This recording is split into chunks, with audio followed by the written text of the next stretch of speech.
Fade to Black, bespoke radio for the masses. Today is Monday, October 12th. 285 days into the new year, just 80 days left. We are live from the City of Angels studios, right here in Burbank, California. COA Vapor, makers of the Faded Black E-Juice. It is called Fader Loops. Just go to the COA banner at jimmychurchradio.com. You can use the promo code JimmyLive.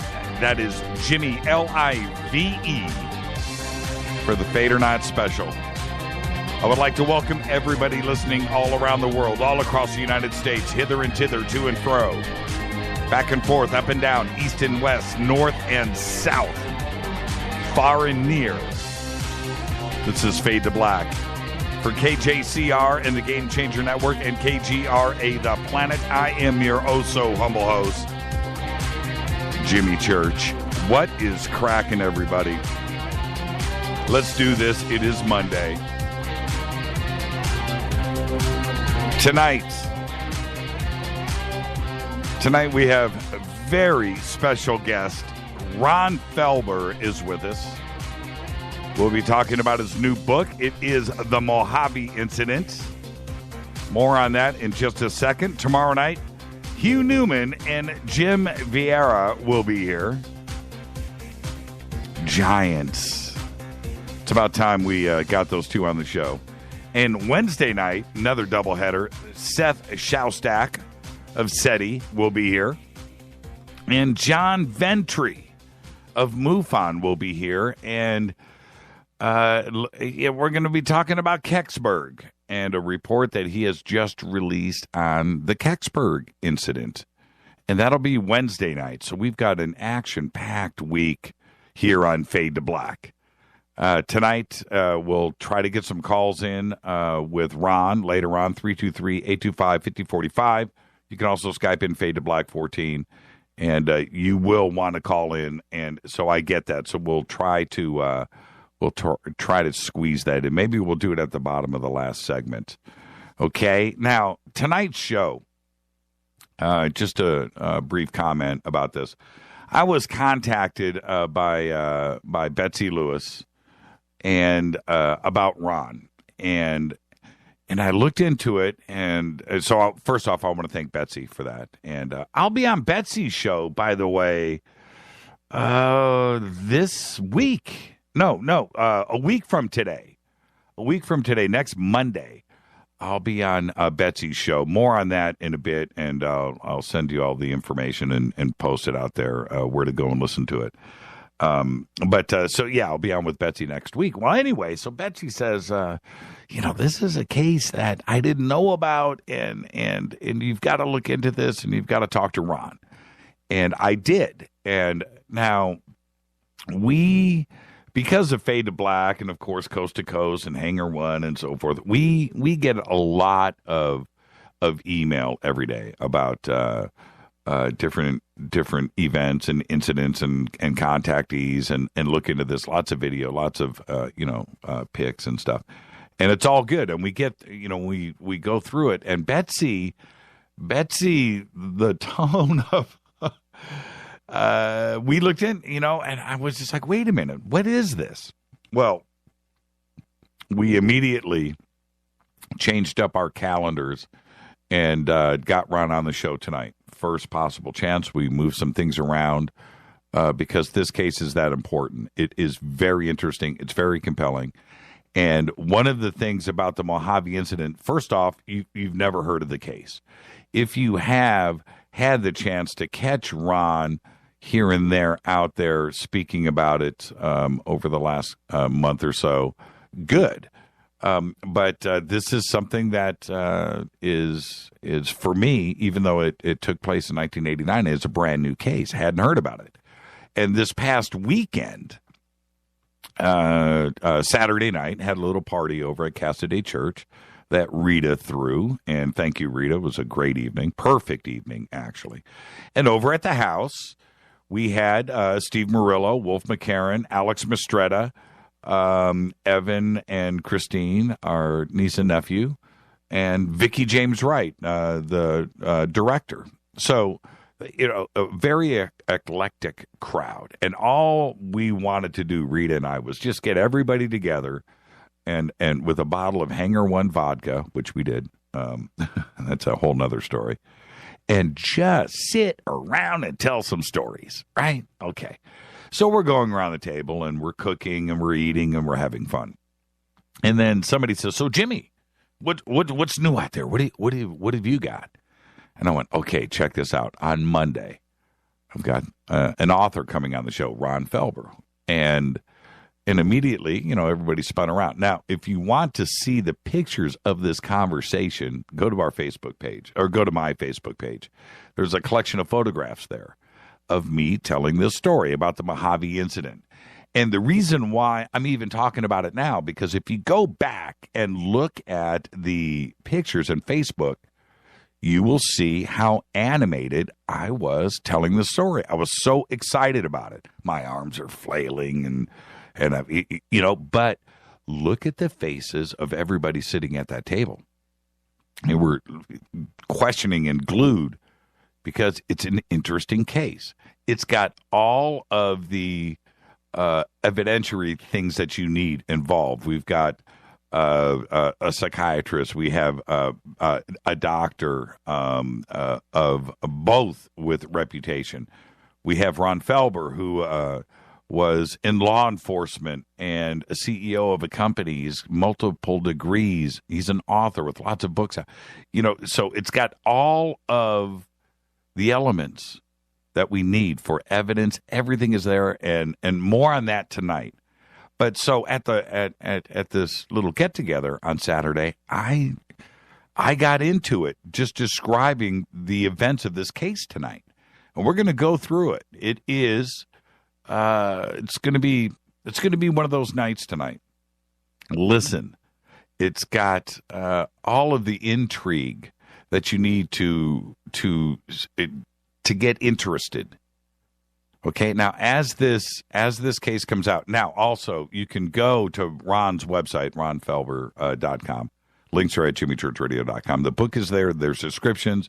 There is stuff out there on the net, a couple of interviews with Ron talking about this. But tonight is the first night that this is breaking the big time.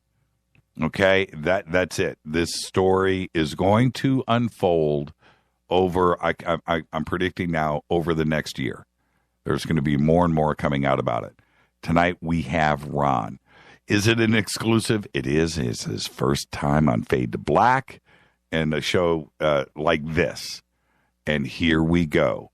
Buckle up. Tighten down your safety belts, ladies and gentlemen, because tonight is going to be an eye-opener, and it's going to be great. All right, so with that, let's get the show cracking. You guys ready? Was that enough suspense? Was that enough build-up? Yeah, man, because it is going to be all that. Alien Snowfest, February 5th through the 7th, Big Bear, California. We still have a couple of weeks left on the early bird special, $179. Go to Alien Snowfest. Go to jimmychurchradio.com. Click, go, and get your tickets now. All right. George Norrie, Jason Martell, Tom Danheiser, Stan Friedman, Mike Hanks, Mike Bear, Richard Dolan, myself. It's going to be great. Chase Kletsky. And there are rumors now that Race Bannon is going to be there himself. Yeah, that's what I'm talking about. All right. Today, let's get this show cracking. Today, fate or not, Ziggy is 29 years old. Happy birthday, Ziggy. Also today, he shares a birthday with Hugh Jackman. Hugh is 47. And our dead guy's birthday today is Aleister Crowley. That's right. 1875 to 1947. Died at the age of 72. Occultist, ceremonial magician, poet, painter, novelist, mountaineer. He founded a religion and a philosophy, identifying himself as a prophet entrusted with the guiding of humanity into the Eon of Horus. Yeah, all of that. Wrote the Book of the Law. did copious amounts of drugs, had sex with anything that walked on 2 or 4 legs, and then died broke at a boarding house in Hastings in Sussex, UK. Happy birthday, Aleister Crowley. I had to do it. I just had to. You know why I did it? Because of Ozzy Osbourne. That's why I did it, because that's a really good song. And Randy Rhoads slayed on it. So Aleister is at the front of my brain. There you go. I admit it. All right. But it doesn't change the word of the month. Spoon. Follow us on Twitter at JChurchRadio. Facebook is Jimmy Church Radio. YouTube is KJCR Fade to Black. Everything is Fade to Black or J Church Radio. It's easy enough to go and figure out. Just go right now. Follow, like, and subscribe. You can do everything at our website. Email throughout the show, Jimmy at jimmychurchradio.com. Tonight, Ron Felber and the Mojave incident. Tomorrow night, Hugh Newman and Jim Vieira will be here. Wednesday night, Seth Shostak and John Ventry. New report on the Kecksburg incident. It's going to be great. Call in numbers 323-825-5045. You can also Skype in Fade to Black and the number 14. I'm your host, Jimmy Church. This is Bespoke Radio for the masses on the Game Changer Network and KGRA The Planet. We'll be back right after this short break. Stay with us.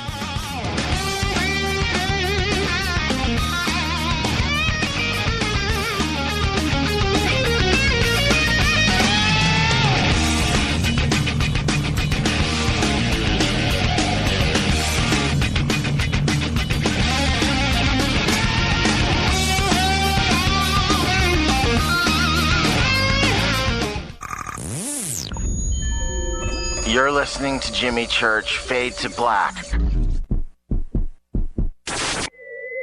Fade to Black will now pause for alien identification. The station that talks the net. KGRA Radio. What's up, revolutionaries? It's me, Jimmy Church. Do you have an IRS or state tax issue? Well, I did, and I called national tax experts. My problems were fixed, done, fini, and man, I gotta tell you, it was a relief. National Tax Experts are a recognized tax office that services clients in all 50 states. It doesn't matter where you live. Give them a call. I'm telling you, they take the time to understand each and every client's individual financial status as well as their financial goals. And that's exactly what you need, my brother, when you're taking on the evil 3-letter. So, seriously, give them a call today at 1-877-909-5444. Again, 1-877-909-5444. Or go check out their website, www.nattaxexperts.com. That's NATTAXEXPERTS.com. Tell them Jimmy sent you. 9 out of 10 geneticists agree. Fade to Black is not your father's radio show on the Game Changer Radio Network and KGRA, The Planet. Hi, this is Chase Kletsky with Fate Magazine Radio, and you're listening to Jimmy Church and Fade to Black on the Game Changer Network and the KGRA digital broadcast station, where the Fade-or-Nots rock. Hi, this is Rob Reiner from Anvil, and you're listening to JimmyChurchRadio.com. What's up? I'm Chris. What up? This is Kyle Massey, and you're listening to Jimmy Church Radio.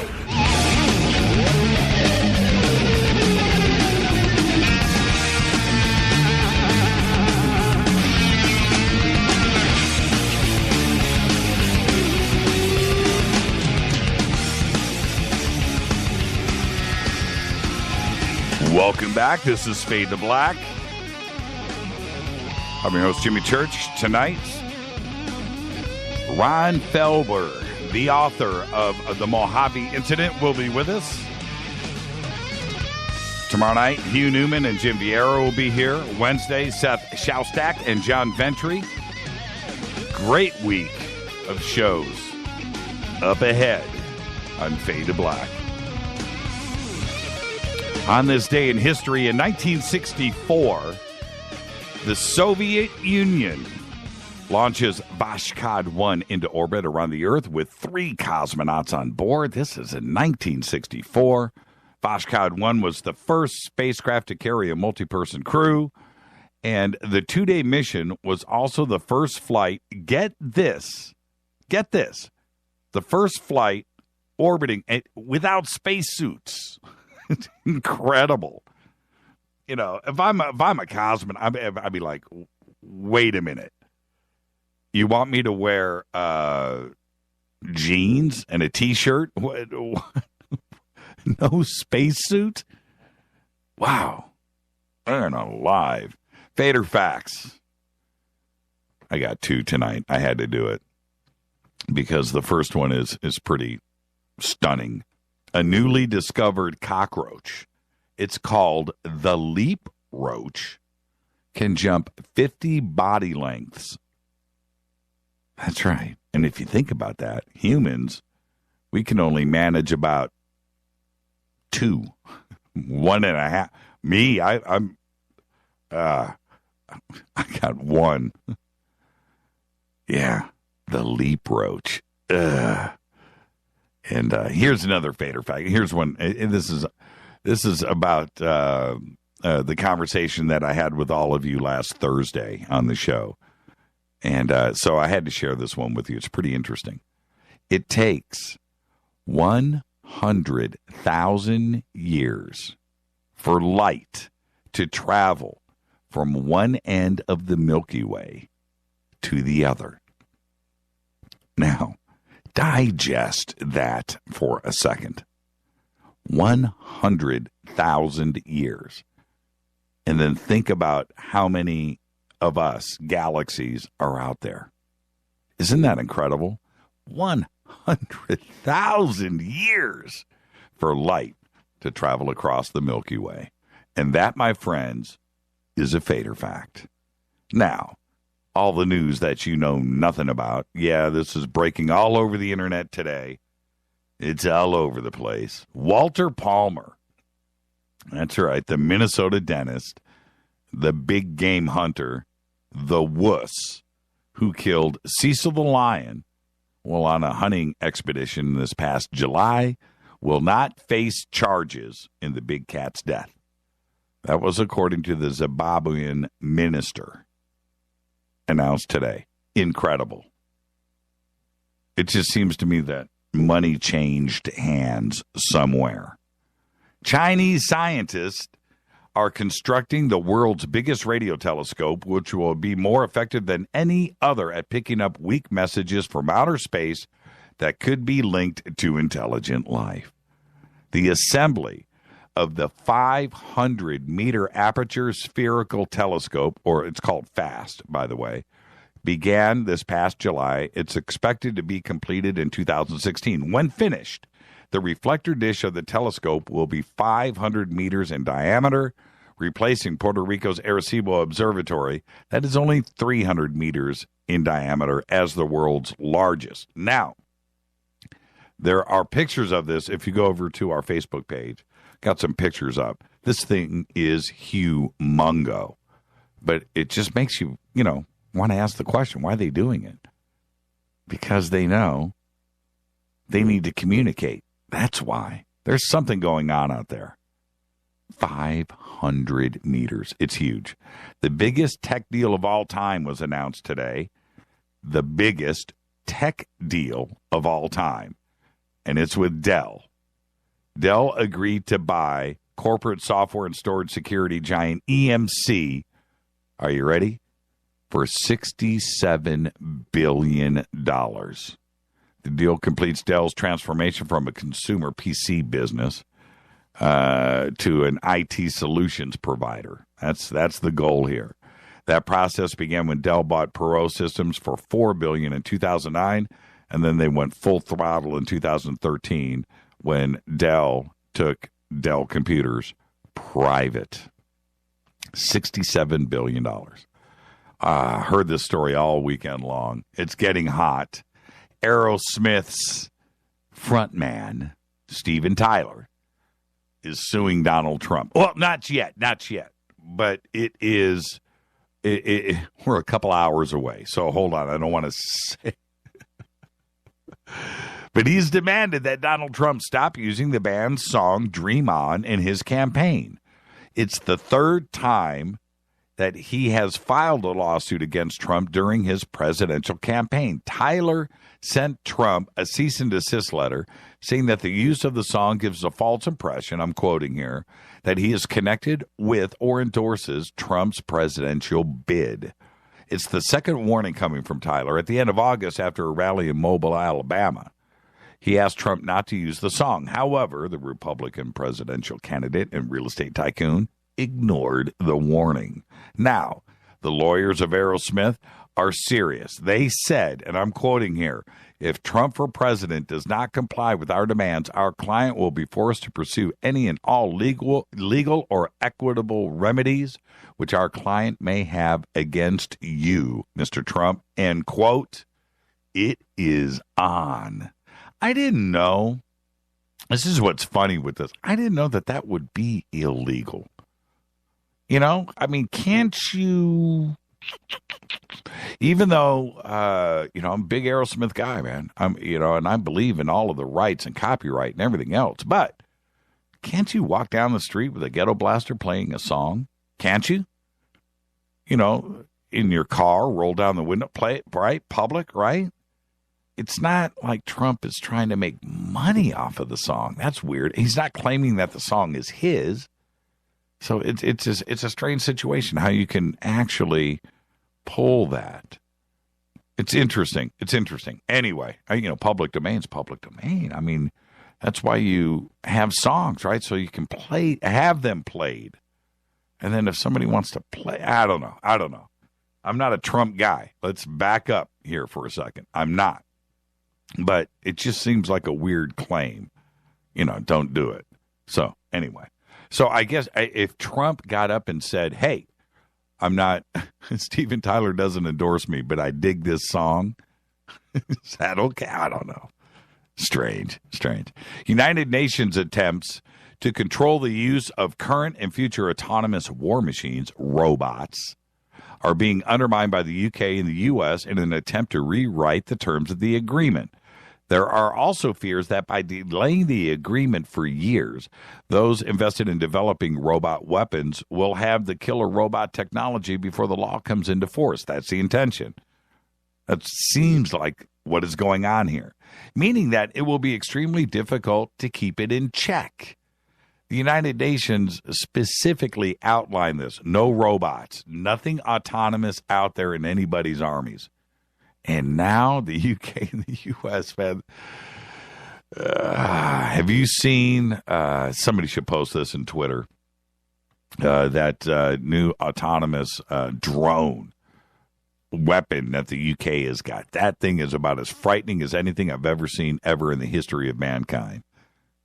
Strange, puffy, dense clouds are descending on the streets of Bangalore, India's technology capital, while funny-looking, dare I say, whimsical, the white foam, up to your neck. We've all seen it. But this is actually puffs of toxic, bad news. A documentary filmmaker, just listen to this for a second. Debashis Ghosh has captured images of the clouds floating around the city and overrunning the roads. The foam comes from a 1.4 square mile lake that for years has been polluted by chemical and sewage waste. Every time it rains, the lake rises, the wind lifts up the froth and carries it into the city. It's like the movie The Blob. You go and you look at these pictures. I'm talking about toxic waste foaming up to your neck, over your head, down streets, public parks, everywhere. It is gnarly, and they can't stop it. You've got to go see those pictures. Go to our Facebook page. Accused of being a witch. That's right. An Air Force contractor working at a dental clinic in Fort Meade, Maryland, has been fired. Seriously. Deborah Schoenfeld, a dental technician at the clinic, and a Hindu, by the way, was fired on September 2nd immediately after filing a formal complaint about the religious harassment she was being forced to endure, which included being accused of witchcraft, bringing demons into the office, and being admonished that practicing yoga is satanic and will cost her her soul. The alleged reason given to her for her firing was that she was accused of using profanity in the workplace. She was told, however, that she did not have the right to know who her accusers were. According to the Air Force Times, the two of Schoenfeld's former co-workers have confirmed her account of the workplace harassment. That's right. She was subjected to all of this by devout Christians that were there, with one saying that she was referred to as the Hindu witch. You can read the full article in the Air Force Times.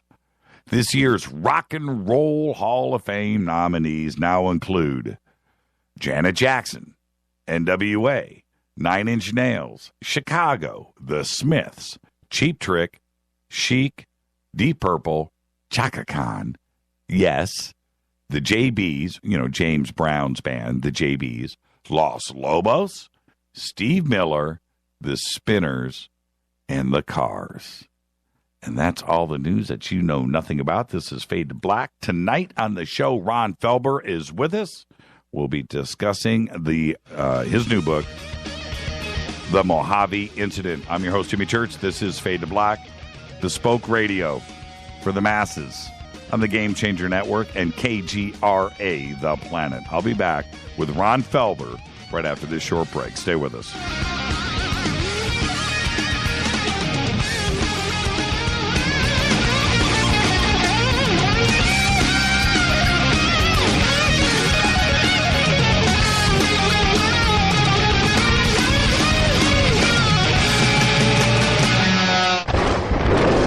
This is Fade to Black with Jimmy Church on the Game Changer Radio Network and KGRA, the Global Radio Alliance. The station that talks the net. KGRA Radio. Hello, I'm Katie, and you're listening to my main man, Jimmy Church, on jimmychurchradio.com. Hi, this is Jimmy Church of Fade to Black. Today, everybody, the Fadernauts and planet Earth is vaping, and I'm very proud to announce our very own e-juice. When we were approached by City of Angels Vapor about Fade to Black e-juice, I wanted to make sure that it was the very best, and that the flavors were something that I could create myself, and we did just that. Introducing Fade to Black Fader Loops. This will take you right back to Saturday morning cartoons and your favorite bowl of fruity, loopy cereal. Just click on the banner or go to www.coavapor.com. Enter the promo code JimmyLive. That's Jimmy, L-I-V-E, for the Fadernaut special. The website, coavapor.com. Go Beckley Teppy. Hi, this is Ray Hobbs here, repping the planet, and you're listening to my good friend, Jimmy Church, Fade to Black, on the Game Changer Network and the KGRA digital broadcast station.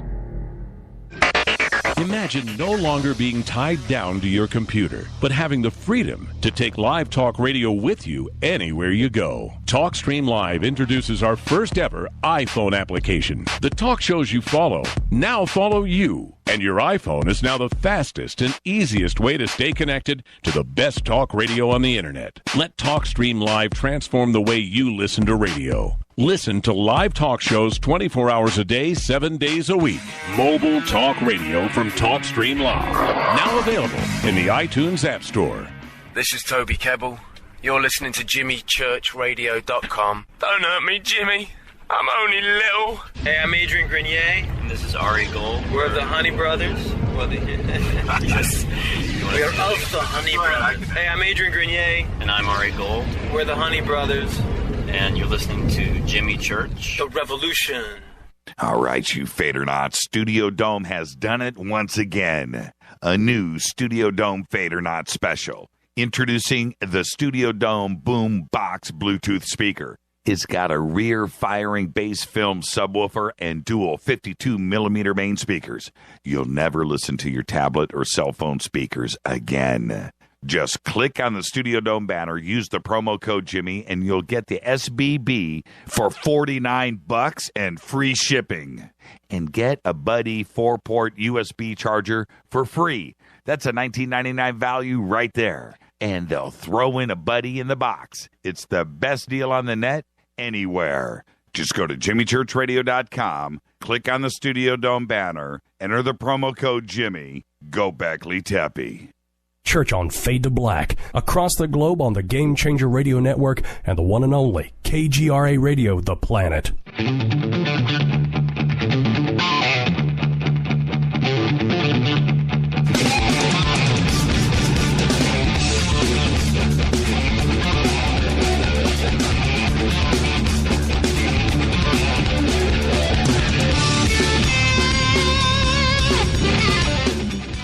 All right, welcome back, Fade to Black. I'm your host, Jimmy Church.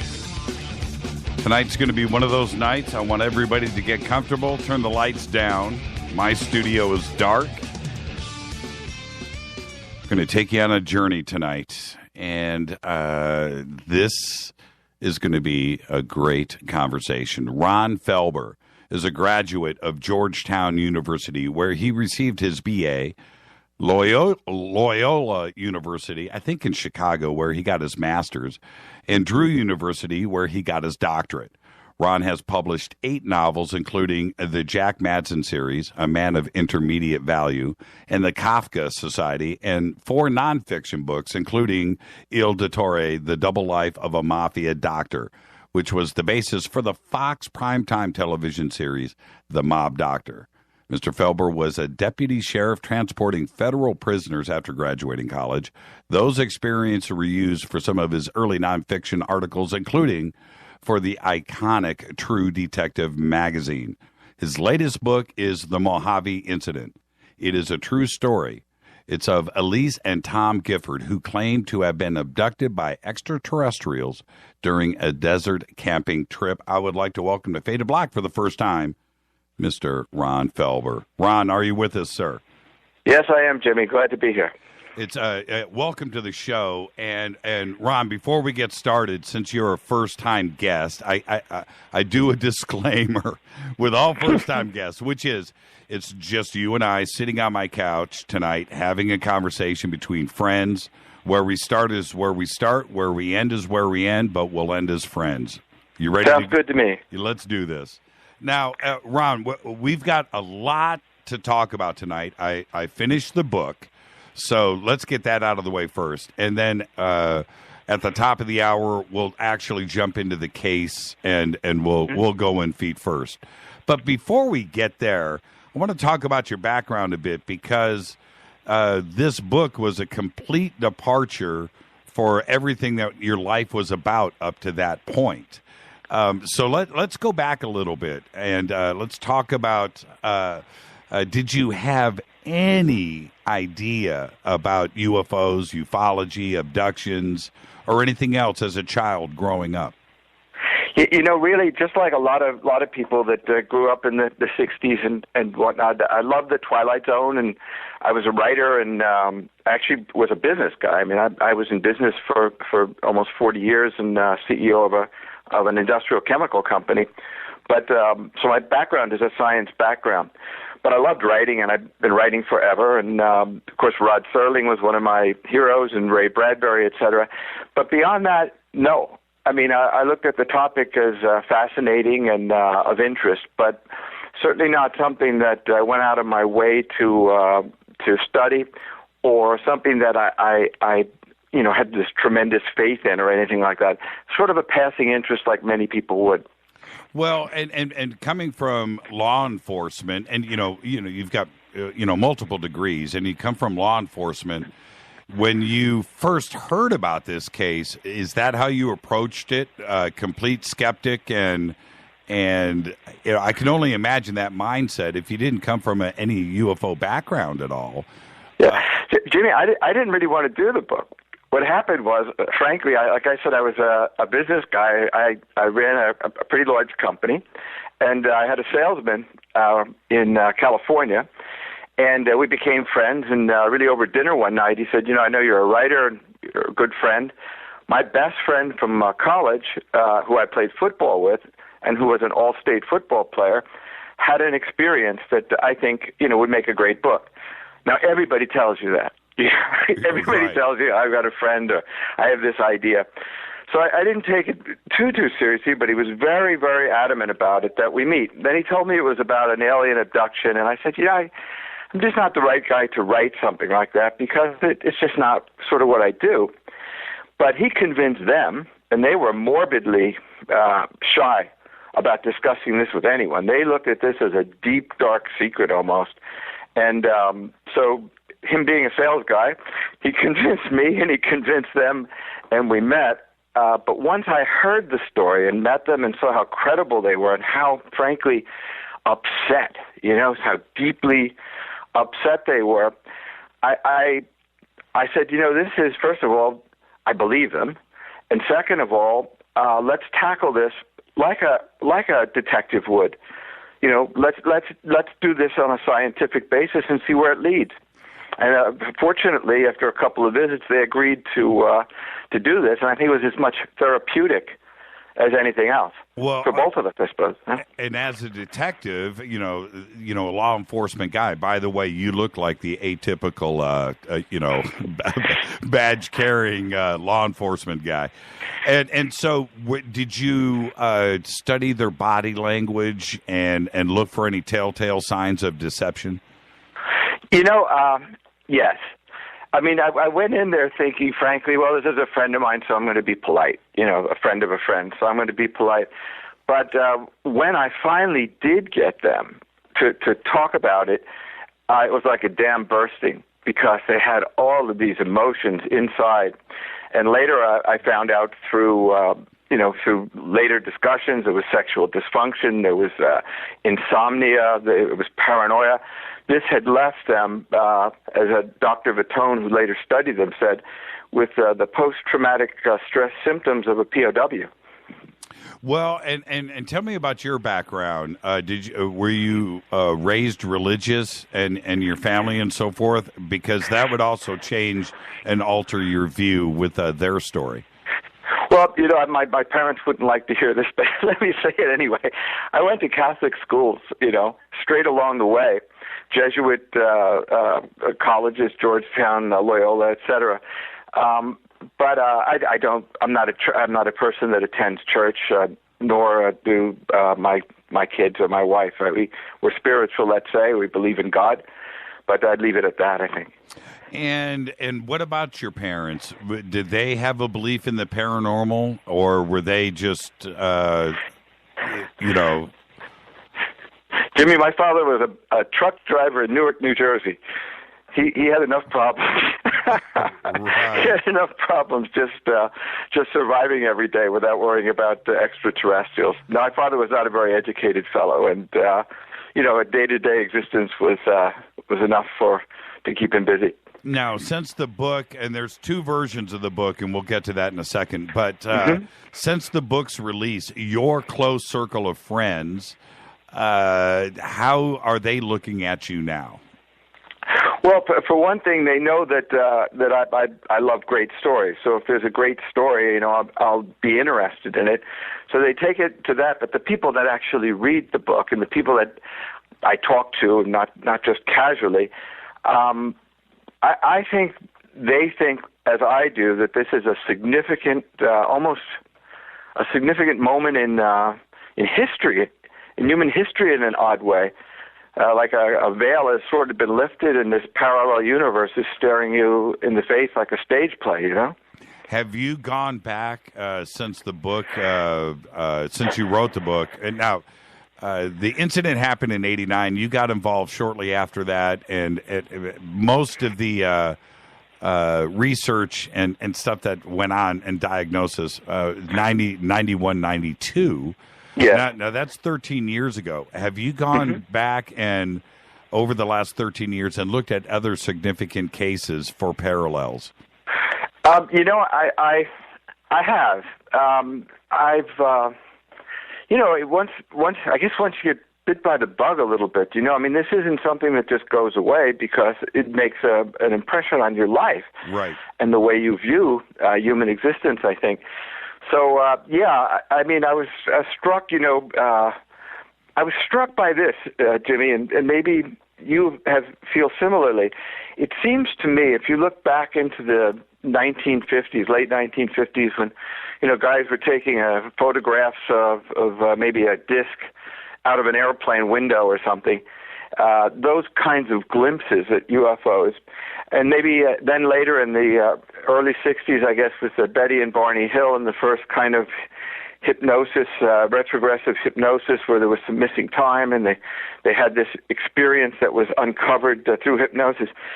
Each decade, it seems, this curtain gets pulled a little further back, so that now it's not glimpses. You have the Phoenix Lights. Right. Now it's not like a truck driver, a long trip, maybe hasn't slept in 12 hours in Iowa. It's the President of the United States, like Ronald Reagan or Jimmy Carter. So I think these things are getting closer and closer in a very large way. Now, before we start to discuss the case itself, which is compelling as it gets, I want you to present to everybody some of the evidentiary stuff that you have. Tell us about the psychiatrist and the doctor involved, who they are, what their credentials are, and the other stuff that you have. Because when you have a case like this, and especially in our community, everybody screams, okay, well, what's the evidence? Great story, but what evidence can you bring forward? So as you started to research and compile stuff and get other people involved, what is it that backs up the story? Yeah. Well, what I did, and I guess I was fortunate in a way. I'd gone to school. A fellow that graduated a little bit ahead of me from Georgetown was a medical doctor named Bernard Vitone. And he's a very bright guy and went to Georgetown Medical School then, and wound up being director of the National Center for Psychiatric Disorders in Washington, D.C.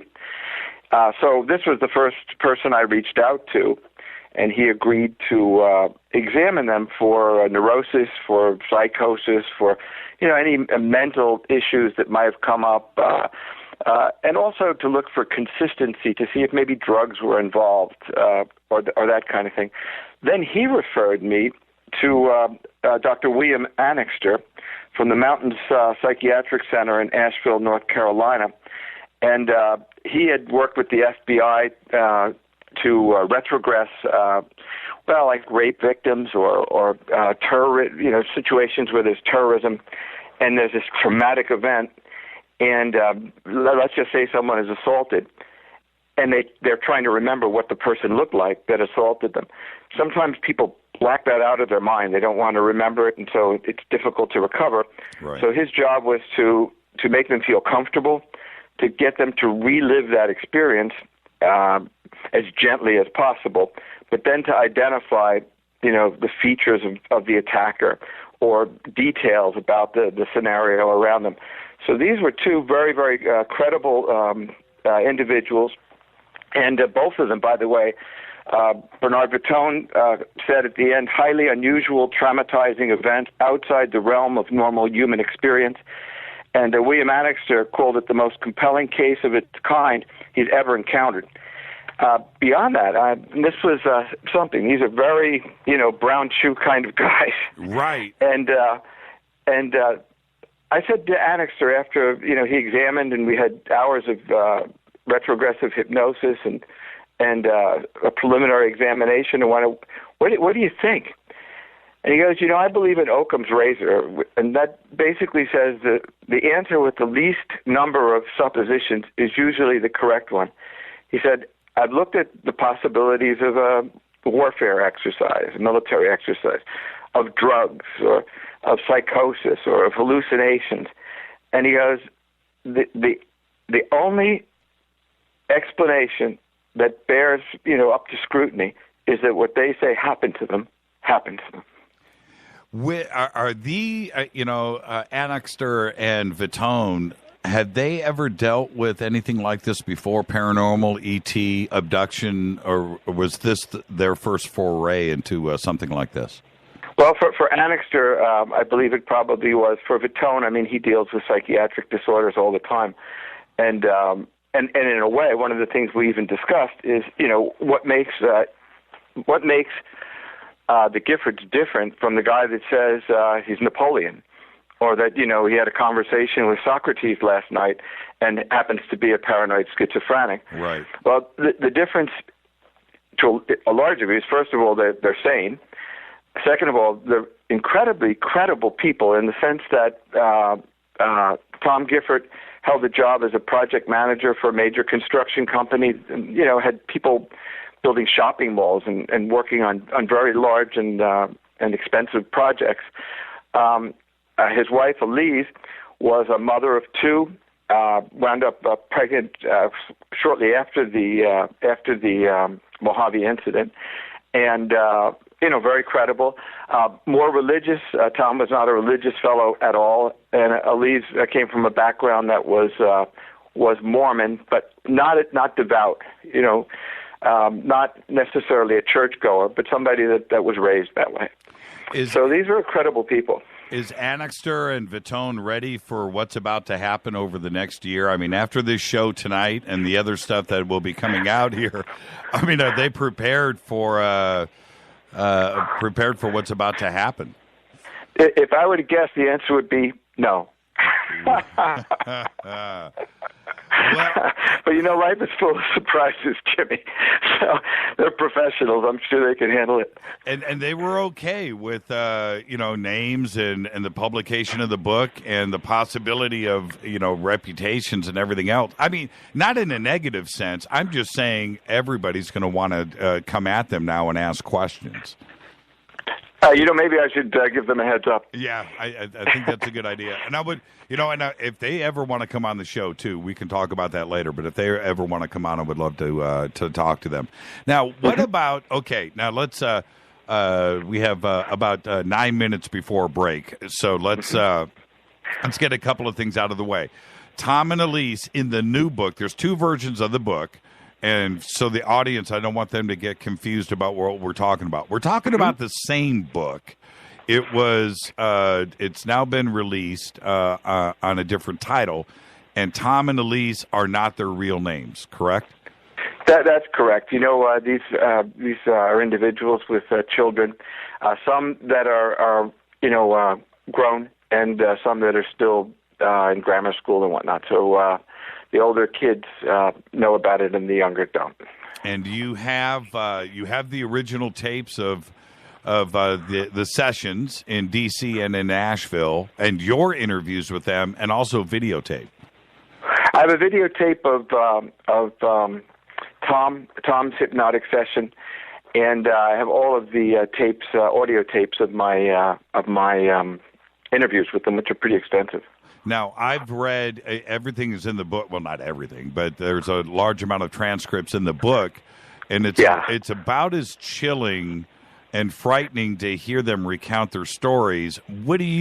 How does it affect you when you go back and listen to the real stuff?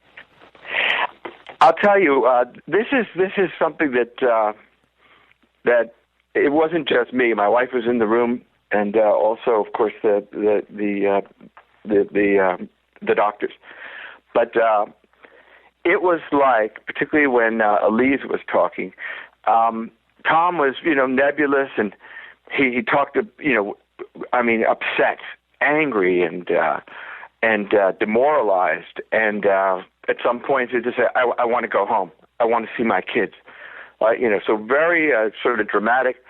But the most chilling aspect of the hypnotic sessions were with Elise, who I think was just the more sensitive of the two, the better recorder of detail. But there were moments when it was like Elise wasn't talking, somebody else was. And I tell you that, again, not to be weird, that's just what it was like.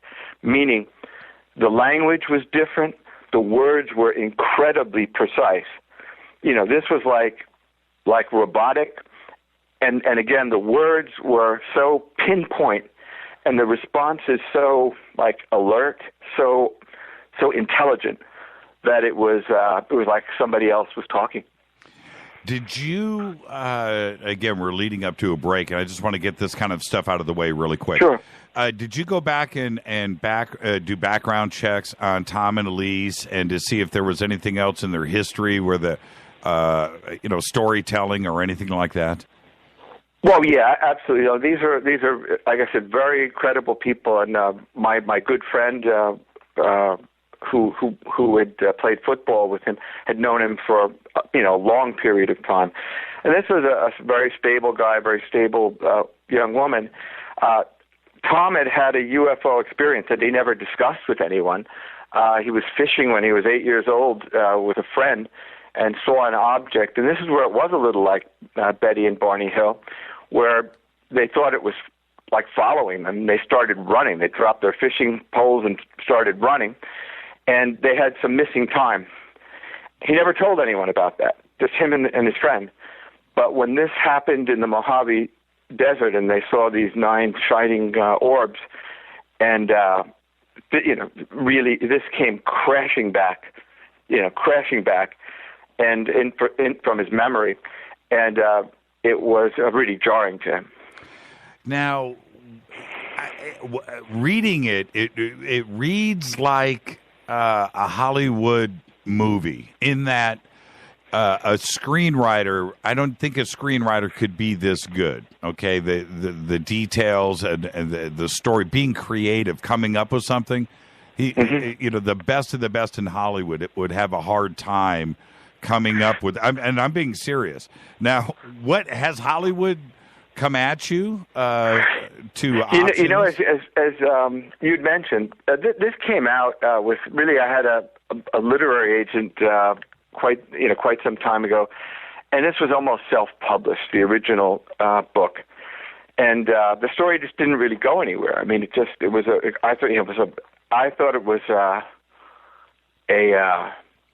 a break in the continuum almost of sort of human existence. Right. But at the end of the day, it didn't get distributed and whatnot, and hence it sort of laid around almost like a manuscript more than anything. And now I think it's thanks to you, for example. It's getting some exposure. People are interested in the story and interested in the detail, and I'm really glad that I went to the best doctors with them, that I flew them there and invested in this project because I always thought it was important. And I think before this is all over, a lot of people are going to think it's very important. Now, how is Tom and Elise today? Is this stuff that, do you guys talk and are they comfortable with talking about it, or do they just want to have it go away? I think they want to have it go away. This is the way I would look at it. I don't know. I grew up sort of after the Korean War, and you have some old veterans from World War II that you might meet, and you have Vietnam vets that are your contemporaries and whatnot. People that have really been in war and really seen action don't talk about it. So if you're in a bar and you hear somebody bragging about what they did in a war, generally speaking, that probably didn't happen. Right. And I would say with the Giffords, it's very similar. This isn't something they're proud of. This isn't something they went out of their way to have happen. This is something that happened to them, and frankly, I'm pretty sure they would say, I wish it happened to somebody else. What about their children? Do their children know about it now? Actually, I just had an exchange of emails maybe a month ago or so, and that's why I'd mentioned they'd had some children after the original 2 that are mentioned in the book, and the 3rd that came along immediately following the Mojave incident. And the older ones knew about it, but the younger ones did not. Now, I'm just going to tell you, the Mojave Desert is about 20, 25 minutes. It could be a little longer, depends on traffic here in Southern California, from this studio. And I am very compelled to drive up there and just go to the scene because it's so close to Southern California, and it's an incident that happened right here. It didn't happen in the UK. It didn't happen in South Africa. It happened in our backyard. And I find that... Absolutely. Yeah. Have they been back? Have they gone back to the scene? Well, they did go back. As you know, at the latter parts of the book, they returned to the scene. And actually, he's an avid hunter, or was an avid hunter. I think that's probably not the case now. They moved. They became devout Mormons for quite some period of time after this. They flew into the arms of the church and moved to Salt Lake City. And I think a lot of this has to do with this sort of finding succor, sanctuary almost. But you mentioned the Mojave, and one of the things that I think is really wild about the Mojave, and I found this out later, it's in the book, but it was after I'd interviewed them, and these are the Mojave twins.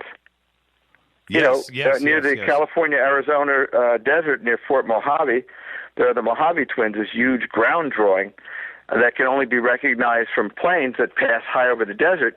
But exactly what they described as one of the types of beings is what the Mojave twins look like, and a lot of the cave drawings in that area from the Paiute Indians 600-700 years ago.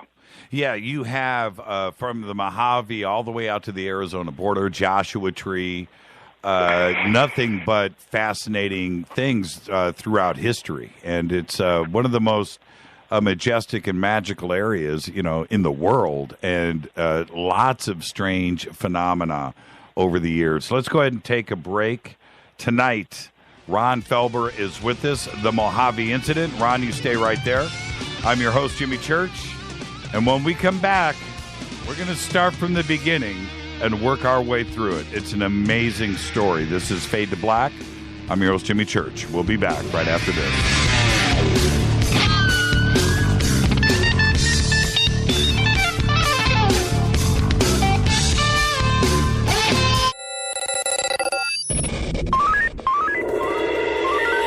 Way out here, we listen to Jimmy Church.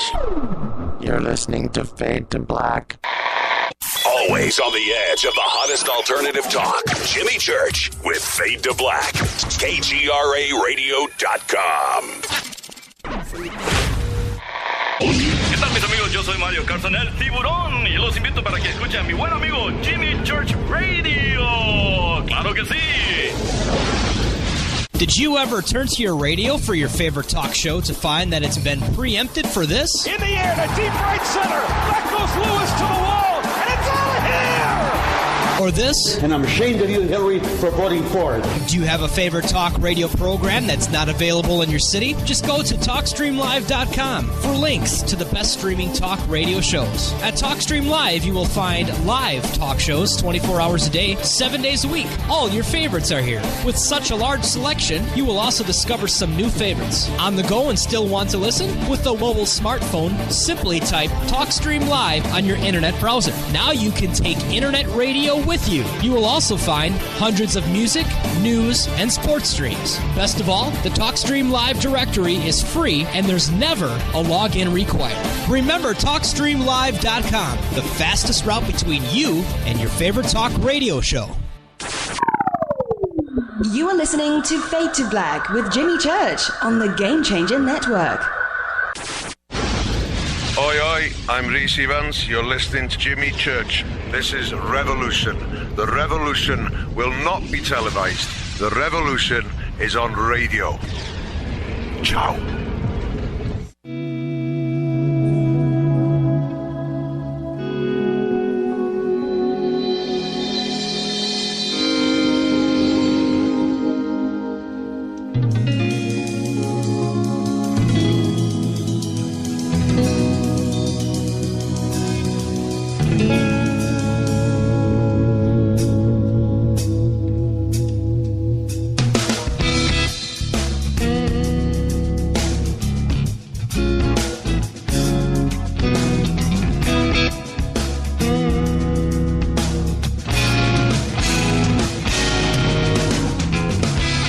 Welcome back to Fade to Black. I'm your host, Jimmy Church. Tonight, author Ron Felber is with us, and the true story of Tom and Elise Gifford. The book is called The Mojave Incident. And so, Ron, let's do this. Let's go back. The Giffords were living in La Mirada, California, Southern California, south of L.A., and the year was 1989. So let's start there at their house before they hit the road in her parents' pickup truck. Sure. Basically, again, this was a young mom. So she has a couple of kids, 4 and 2, that kind of ages. So if you have children, you know they're a bundle, particularly at those ages. So I think she, wanted to just get out. She wanted to be with some adults. And her husband was working a lot of hours on a project. And what he wanted to do was to go bag a mule deer that he had missed when he was hunting with his father and brother. He'd missed a shot. And if you have an older brother or a dad like that, they gave him a terrible razzing about it. So he was determined to go back and get a mule deer, if not that one. So they had a kind of competing interests here.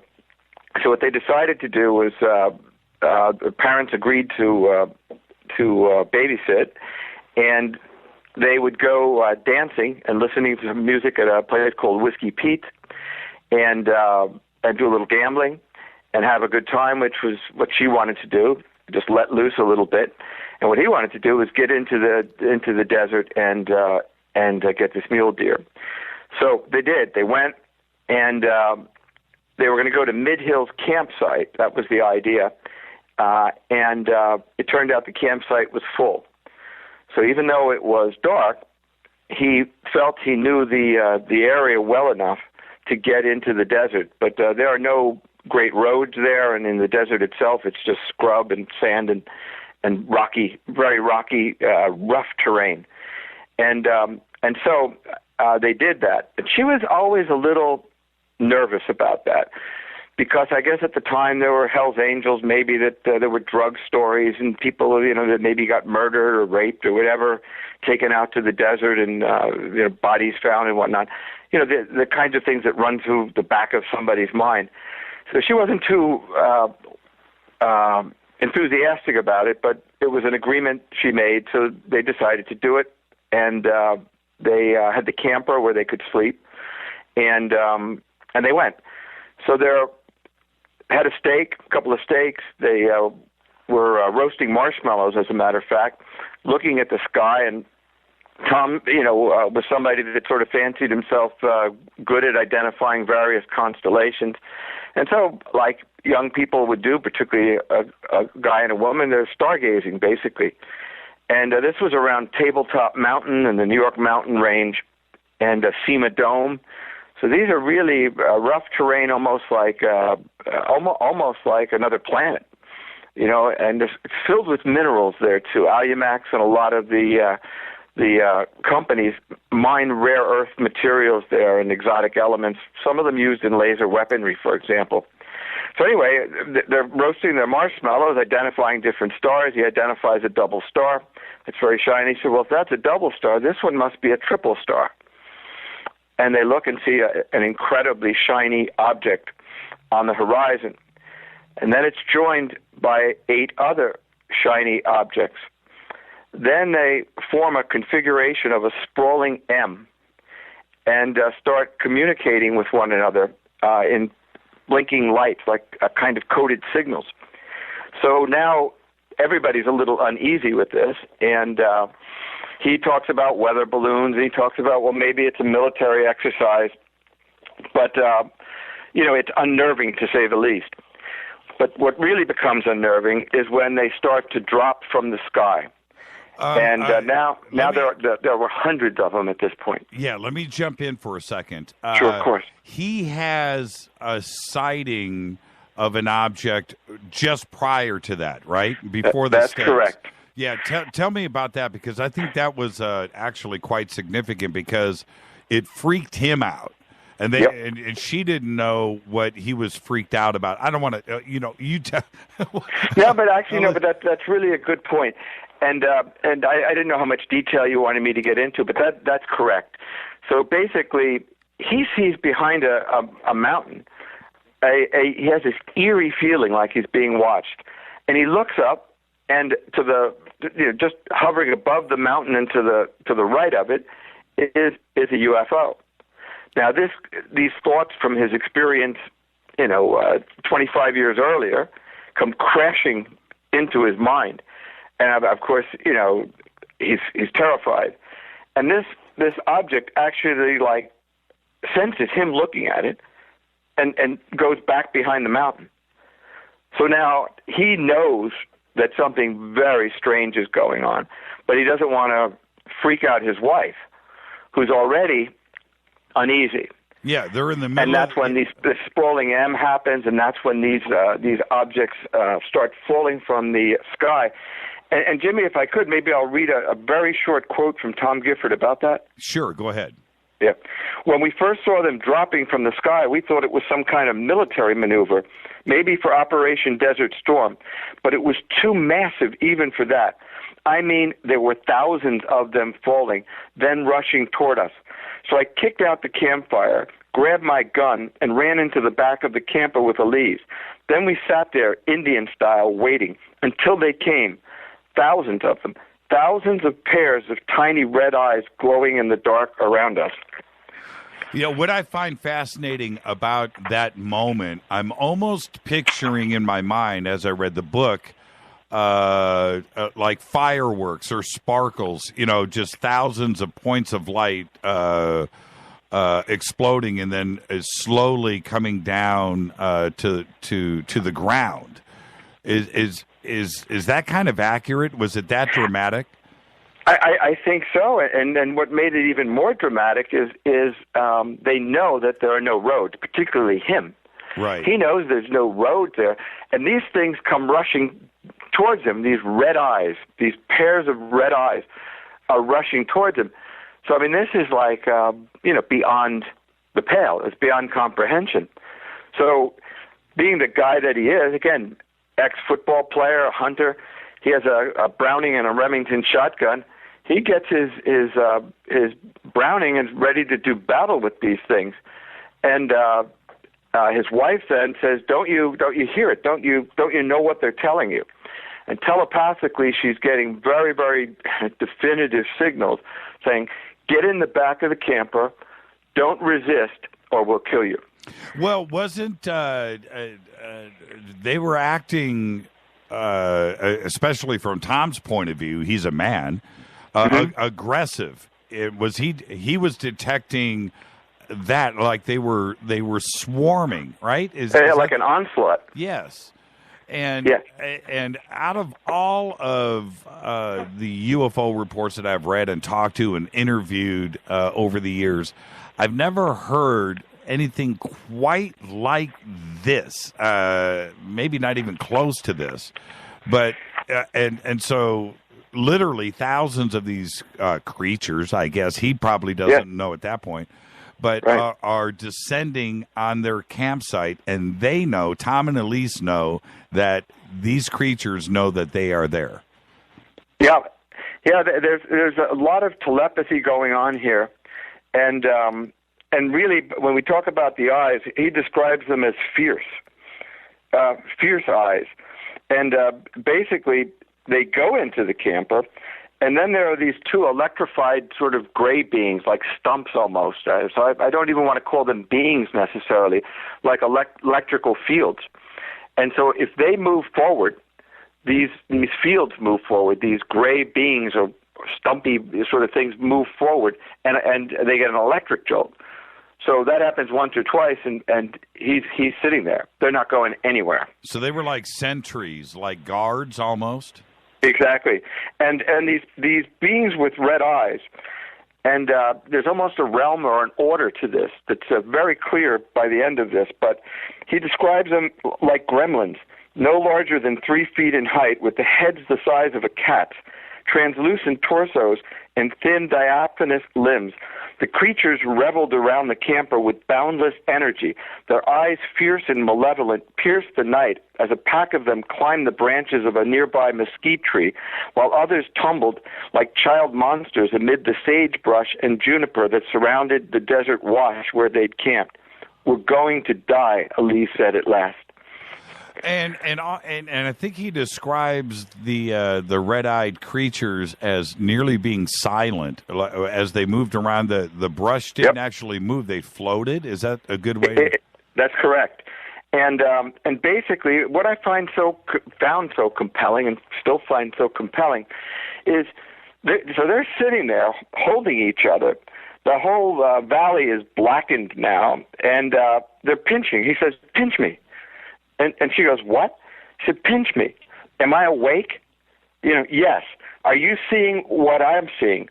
Right. "I think so, but explain it to. Tell me exactly what you're seeing so we can compare." Right. And I think that's so real, I would have done the exact same thing because you're in another dimension at this point. You don't know what's real and what's not.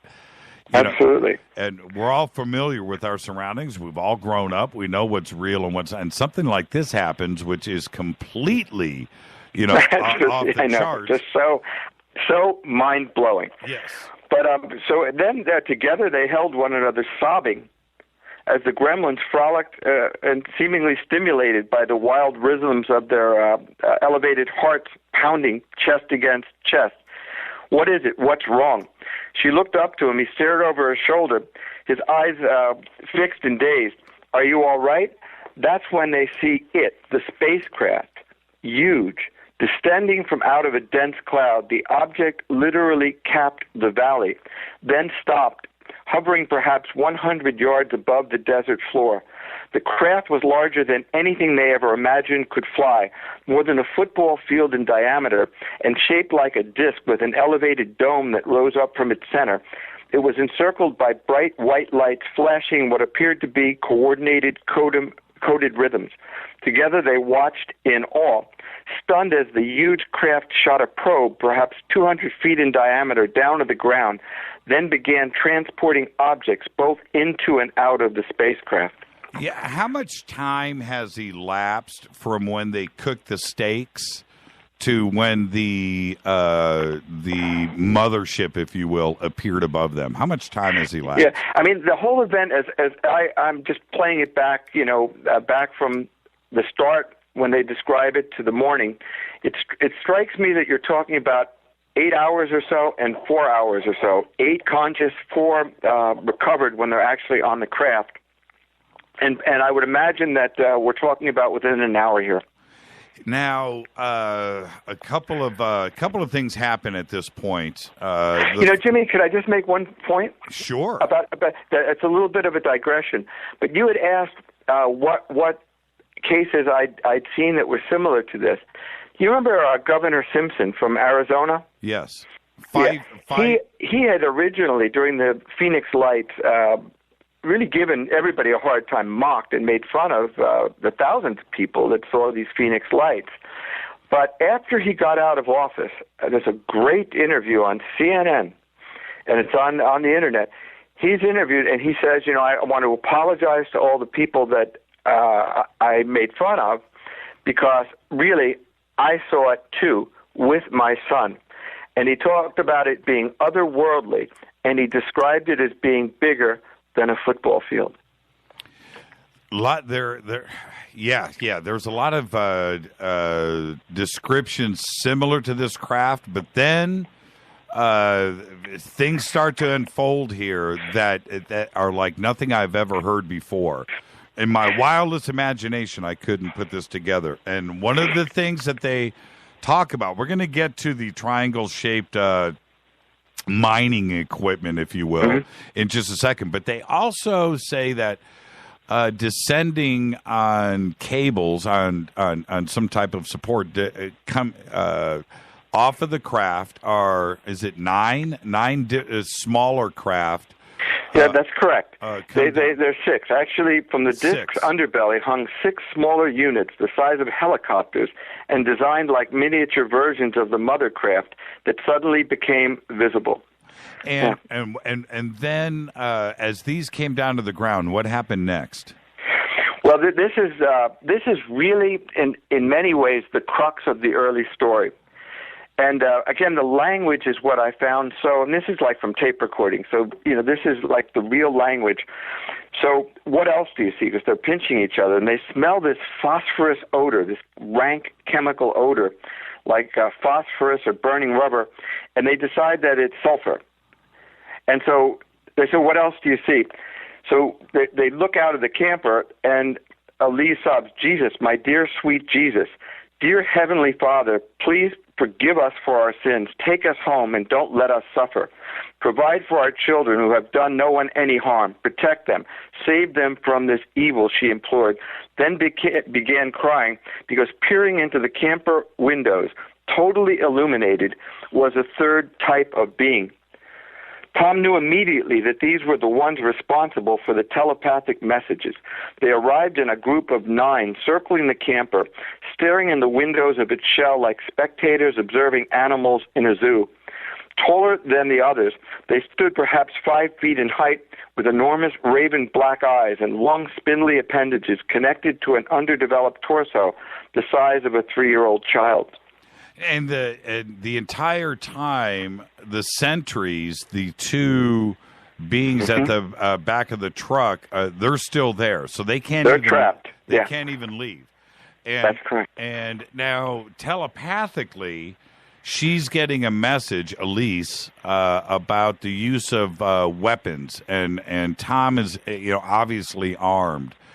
And what was that communication that Elise was having at that point? Well, basically, get in the camper. Don't try to resist. You have no way of escaping. This is you're ours. And that's really when the psychological torture begins. It's a couple of strange things happen at this point in the story. Well, you know what? Before we get to that, this had to have been witnessed, you would think, by somebody else in the area. How far away were they from the campground? And did they see any other military planes coming by or anything else? And any other humans in the area? It's so funny you should mention that. And, as you ask a question like that, it jars some detail in my mind. As they're at the campfire, they're roasting marshmallows, like I said, and they have these, like, squirrels, these, they call them desert rats, whatever, and they were feeding them. They were throwing, bits of bread to see them scurry around. And, of course, the desert isn't quiet. And all of a sudden, this is what made the whole thing even eerier, and I'm getting back to the campfire and the beginning of this. It was total silence. It was like nothing. There was no sound. And that's really what set the scenario for the objects and everything to. It was like an atmosphere. Well, yeah, because they were interacting with, they were listening and commenting about the noise in the desert and the rats. Yeah, exactly. And they were feeding the rats bread and they were, having fun. But now it was just total eerie silence. But there was no, no interaction from the military. No, oddly enough, let's look at the Phoenix Lights just for one of another example. I mean, this was happening over the city of Phoenix. Right. I don't know how many people Phoenix has in it, but let me guess, 4 million people. You know what I mean? Right. Where was the military? Right. I mean, the governor is there in a park with his son. I mean, I don't know exactly why things go that way, but of course we both know that many times fighter jets have been scrambled to chase UFOs that are examined on radar. But in this case, no. I mean, it's the middle of the desert. It's an area where probably there are military exercises that go on, et cetera. But no, the next morning after this was all over, they did go to another campsite, but there was just one other that they encountered, and it was miles away. And there are a couple of older people that said they went to bed early that night. And okay, so here is where and I want to tell everybody, as I'm reading the book and I get through this first night and I get through it, I'm like, whoa, my good, I'm just like, man. And that was only the beginning, really. I'm just glad it wasn't me, and I really mean that. And I can see where people would be scarred, really scarred. Oh, I'm sorry. I hit my cough button. I had to cough. So, yeah, and I was at that point in the book, and I'm thinking that is about as insane as it gets, but it gets crazier. So I want to, but before we go there, so now they're in the back of the pickup truck, and this is the part of the story to me. Yes, we've got creatures looking in the window. We've got thousands of red eyes looking at you. We have the two sentries that could be even robots, that are sitting outside of the truck. They're inside in the camper part of this pickup truck. It's got a camper shell on it. They're in the back, and then the mental stuff starts to happen, and this is the part of the story to me that was the most frightening. So let's go there. Listen. If you have children around, some of this is a little sexual in nature. It's a family show. We'll keep it clean, but it is an important part of the story for Elise. And then the part that Tom had was equally as frightening. And so let's start with Elise. And again, this is a family show, so but I'm going to do my best. Okay. But it's an important. By the way, Jimmy, too, the other thing that you had mentioned was while all this is going on, so you've got, like I said, a universe that's exposed, but the searcher, as they call it, this triangle, is combing the desert basin and beaming up what appear to be minerals from and doing a mining operation. So that's all going on, and in the meantime, they're staring at these shimmering creatures. Elise describes them as near as tall as she. They stood staring in the camper windows, faces devoided of either lips or teeth, with a slit for a mouth and two open holes for a nose, punctuating their large, oversized head with skin so white it actually glowed. Now, didn't she describe them as being like 8 feet tall? No, not 8 feet tall. So these are nearly as tall as her. So you're talking, 5'5", that kind of height. But what she does describe in great detail is their eyes. But it was their eyes that was most frightening. Large, dark, piercing eyes without iris or cornea that seemed to bulge like an insect's, then narrow into a vortex of chilling emptiness, intent and ubiquitous, totally lacking any semblance of human emotion. And also, Elise and Tom at this point have a conversation about why they think these guys are there. And Tom makes an interesting observation. I want you to expand on this. But he said that maybe they weren't there necessarily for them, that maybe they just ran out of gas, or fuel. And they were just there to do what they had to do. I'm talking about the ETs, and Tom and Elise were just in the way.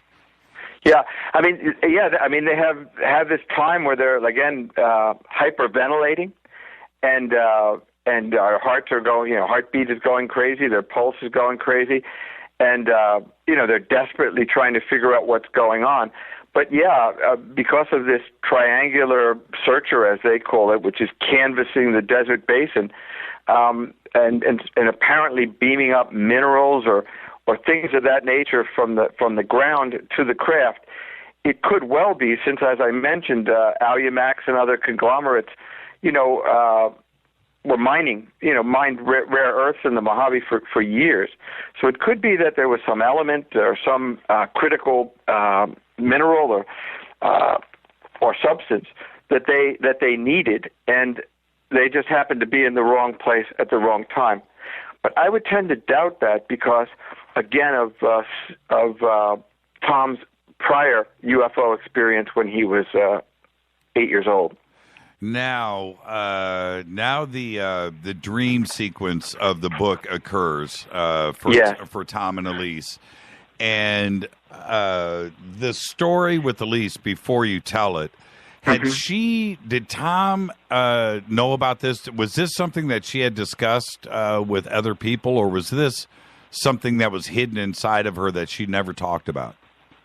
Well, I mean, obviously, her parents knew about it, and her brother knew about it, and her husband knew about it as well. But it was certainly, I mean, this is things of this nature, and I guess I'll just use the phrase. It was a child molestation, and when she was young, I mean, these really are dark secrets that I'm sure change a person's life and leave scars, and certainly it's something I would suspect most people keep buried and want it to stay there. And so the ETs apparently were forcing her to relive this experience when she was like 5, right? Yeah, exactly right. And that's what made this whole thing so torturous. You can you imagine? So they close the curtains, and these things are so bright that the curtains don't matter at all. It's like daylight around them, and basically they're put on this roller coaster ride of experiences. So some of the experiences are terrifying, some of them are humiliating, some of them are exalting, some of them are embarrassing. But at the end, they really do relive the most salient emotions of their life. And Tom is holding her, and she almost, I don't want to use the word dies at that moment, but she goes into, sleep. And she's in his arms, and he is telling her, don't die on me, don't die on me. But meanwhile, in her mind, she is being forced. These ETs know about this experience and are forcing her to relive this childhood molestation when she was 5, moment by moment. And then, of course, and again, I don't want to get too much into this. And even in the book, I touch on it because it's an important element of things. But then she even starts to look at her husband trapped in this back of this camper as a sort of predator. Right. And of course, you can imagine talk about emotions, the hysteria that revolves around that. And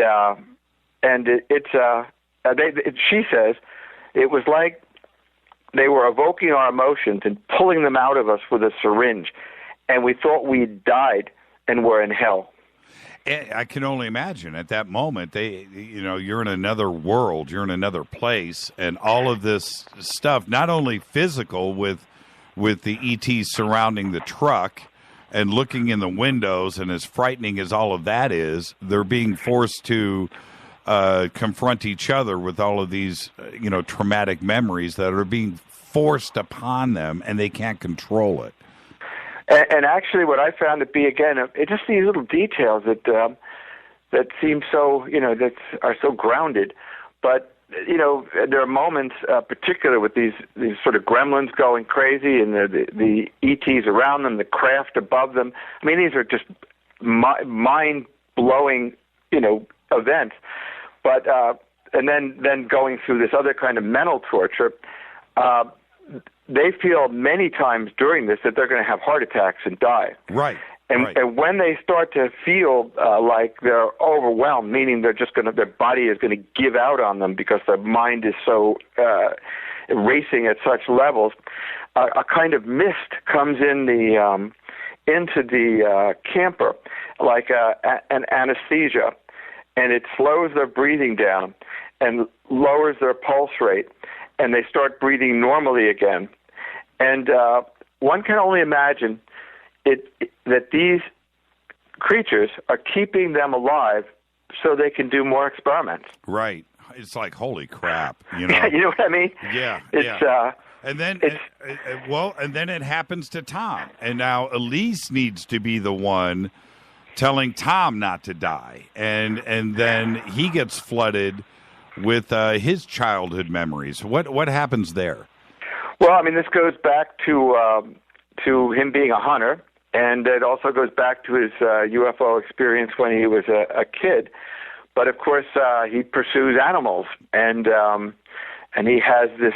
He's forced to live as if he's being pursued like an animal and gutted like an animal. And these are. I mean, if you could imagine, me talking about it is one thing. You hearing about it is another. But imagine if you were like really living this. Do you know what I mean? Yeah, well, that's what they feel. Yeah, because he describes being hunted, being shot, and skinned alive. And then he realizes that's what he was doing to other animals when he was hunting. A frightening part of the book. Yeah. That sequence is so powerful. And then again, you have moments where these gremlins, for want of another term, this is what they call them, really seem to get excited. The more horrified they are, the more terrified, the more on the verge of going mad that they are, the more excited these malevolent sort of beings are. And it's almost like a hierarchy, because all of this is going on, and that's why I say it's like pulling the curtain open for another universe, or like a stage, because it's so many things going on. It's a real world. It's not a glimpse of something. But that's when the third type of being arrives, and it's a lot like a Marian visitation, like in Fatima or Lourdes or something of that type. Because a swirling presence, when they feel like they're never going to survive this alive, and they're absolutely despairing, this angelic presence arrives. They call it a swirling sort of white being, clearly feminine. They both really were very adamant about that, and they called it their comforter. And the comforter says, "Don't worry, you will survive this. This will end soon," and things start to calm down for a period of time. And this being seems to be, if there's a realm of existence, that these malevolent creatures, these almost demonic creatures, you have the scientific kind of clinical beings that are studying them, have no emotions whatsoever. You have the guards, or these electrical fields that are holding them in, and now you have this angelic presence that really gives them hope and gives them comfort. And also female, right? Very, very clearly. That's something that, again, they really emphasized, definitely a feminine presence. So that's what I mean by a realm. I mean, it really is, it's such a massive story in its way. And of course, soon after, they have missing time. They get very sleepy, and they have no memories, except afterwards in dreams and such. And that later experience on the craft itself is brought out clearly. Hold on, you can't do that. Don't do that yet, Ron. Okay. Killed. Okay, so but. At this point, just when you think that things were peaking out, this actually turns out to be just the absolute first chapter of this story. So, like I said, I had gotten to a certain point in the book where I thought, okay, how bad can it get, or how crazy can it get? Well, it can. It certainly gets more interesting here in just a second. But after the angelic presence comes down, this female presence calms them down. Everything seems to be okay. They come out of this dreamlike state, and then there seems to be hope at this point. So what happens next? Well, they see a bright light bleed through the clouds for the first time since the beginning of the onslaught. And as they'd come, the demonic red-eyed creatures are being beamed up from the outer fringes of the valley until it started resembling the moon, a crescent moon that began swinging like a pendulum. they've given us our moon back, Elise says to Tom. And that was the last thought she'd remember before lapsing into a deep and dreamless sleep. So everything retreats. The sentries, they remain, right? The sentries? Yes. It was really just the really malevolent creatures start to recede. Everything starts to go like in reverse, as if you were reversing a film. The craft is still there, however. They're still, trapped in the back of the camper, but they get tremendously fatigued, and they fall asleep. And the Triangle mining equipment is still out there in the desert. It's still doing its mining. The two sentries are out, but the red-eyed guys split. And I wanted to ask you, what with Tom and Elise looking back, and of course your opinion too, what was the function of the evil little red-eyed guys? There's a lot of ways to take this, but I'll give you my take on it, and it's a considered one after thinking about this for a long time. There's a lot of religious things that are almost integral to these experiences. So, for example, you take Fatima with the Blessed Virgin and the sun dancing in the sky. You could certainly say that's a UFO experience, that this is a craft of some kind that these 10,000 people witnessed. So these things are sort of integrally connected. And I think inside people's minds, their backgrounds create like archetypes. And so, for example, if you wanted to scare somebody, you'd probably search their mind for things that were scary. If what you wanted to do, if your end game was to evoke emotions, to study how people react to things, you might use things they're scared of. And so religious symbols become important, maybe as a metaphor, not as necessarily as real. So, for example, these malevolent creatures would scare the hell out of anybody, red eyes, rushing towards you. An angelic figure, like the one they described, would probably comfort anyone. So if you wanted to evoke fear, that's one way to do it. If you wanted to evoke comfort, succor, that's a way to do it. So I'm not so sure either of these religious images, demons, for example, is what you might think of with these red-eyed creatures. Maybe it's literal, maybe it's metaphorical, or maybe it was a scientific tool, and that's where I would lean.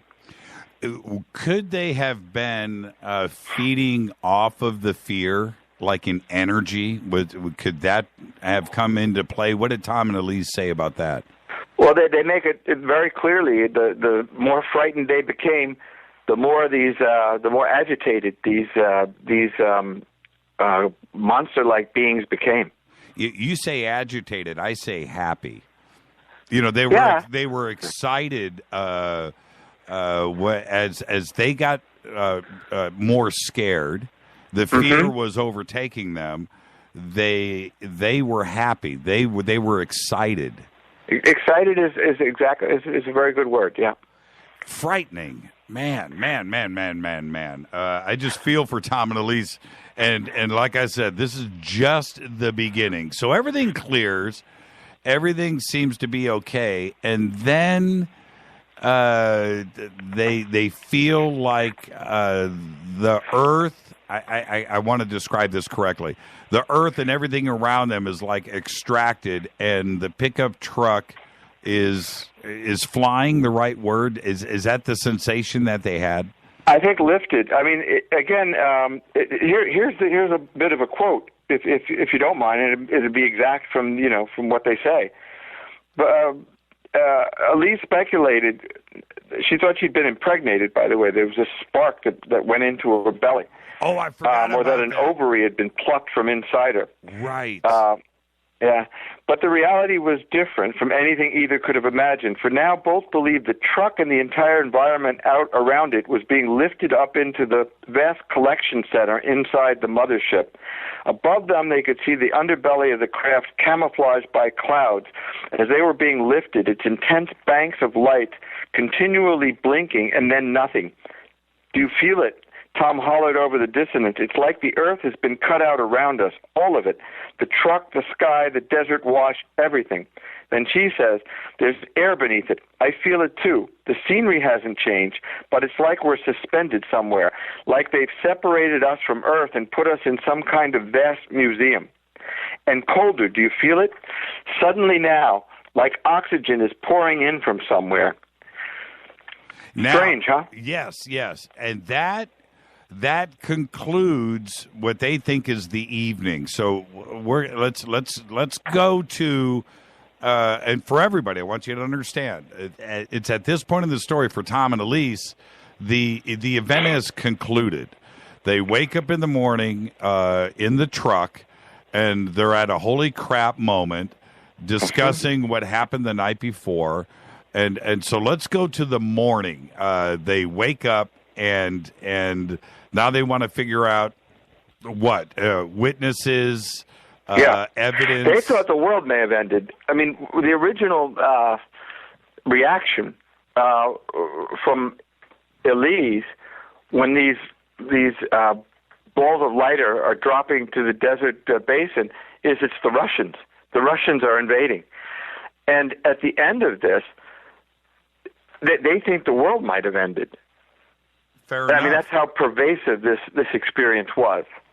And so they go out, they look at the campfire, they see that was kicked over. So, and at that point, they start to think, maybe everything that we're talking about now really did happen. And then, of course, they turn on the radio, and the radio, they're waiting to hear news about this. Yeah, which again is so grounded. Do you know what I mean? Right. They go rush to a radio and tell you something. Let's see what they're saying about this. Yeah, when you turn on the radio and there's music playing, that's a bad sign. That's a bad sign. Then they go, as I mentioned, to a couple an older couple. Somebody's making coffee, and they don't say, well, did you see a giant UFO and et cetera. They say, did you see anything strange? Oh, well, we went to bed early that night.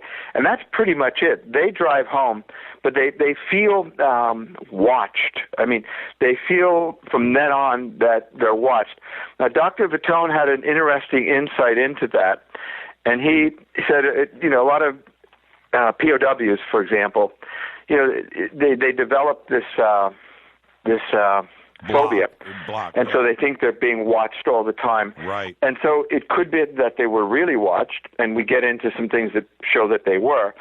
But it could also be that they're suffering from like this post-traumatic stress. So they jump in the truck, they drive, they go visit the closest people that they can find, the old couple, and they say, no, we went to bed at 7:30 like we do every night. We didn't see anything strange. And then they jump in the truck and they start driving, and then they see something off in the distance. What do they see?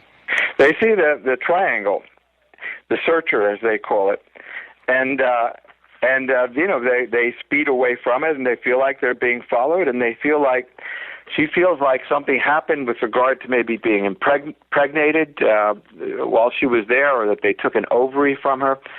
And they have this eerie feeling that this just isn't over, and that really follows them for quite some time into their lives, and probably still today. Yeah, we kind of danced over that. The little ball of light that gets projected to her.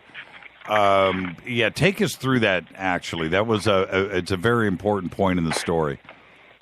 Yeah, well, basically, these illuminated figures are outside the truck, and she feels like, or she sees a kind of spark that goes into her belly, and basically she feels like she's been impregnated or somehow it's something to do with reproduction, or that perhaps an ovary has been removed, but she feels like they've been chosen for something. That, they don't know what it is, but what they've seen, what they've been allowed to see, though it seems like a dream, they know it happened, and they feel like this will follow them into life. And by the way, shortly thereafter, she is pregnant. Yes. And by the way, I mean, there's another thing. I don't want to jump ahead, but she knows she's pregnant, and she says it wasn't the right time in my cycle, this and that. But she knew that night. And by the way, she was convinced, and so was he, that they were watching in the room. When that in their happened. bedroom. Yes. Now, at this point, when I'm reading the book, the one thing that stood out to me, Ron, which is absolutely fascinating, is their description of each of the types of beings that they saw. I had never heard from anybody else. I don't think that the story was borrowed, from a movie, from a book. From something else. So. No. I don't think so either. Well, what I mean is none of the creatures, nothing that they described sounded like anything that I had seen before. How did that hit you when it as a detective, you have to look at that type of that type of possibility, that it could be just something that was instilled from a movie when you're 5 years old, 6 years old.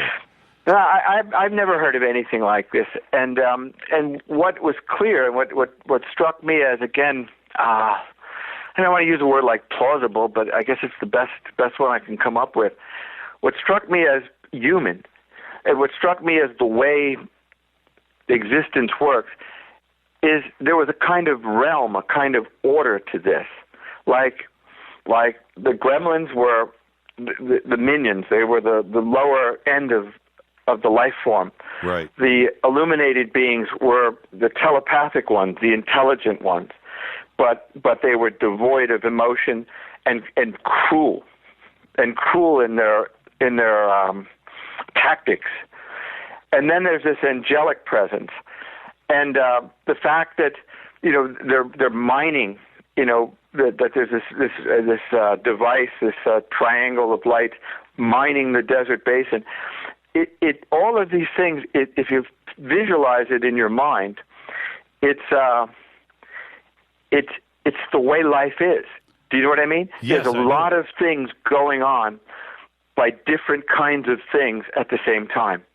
And I tell you, all of that is amazing and frightening. But I'm telling you, the sentries were the ones that kind of freaked me out the most. It was really, again, another detail. And this is what I think makes this story not just credible, but important. When he says, when I moved forward, it moved forward. Right. Now, isn't that an image? You know what I mean? Yes. That's not something that you just come up with, I don't think. That's really a concrete thing. I went forward 6 inches, it went forward 6 inches. Do you know what I mean? Yeah, because it was, the description is almost mechanical, devoid of emotion. You're not gonna rap with these guys and get to their good side. You know what I mean? That's not going to happen. That interaction.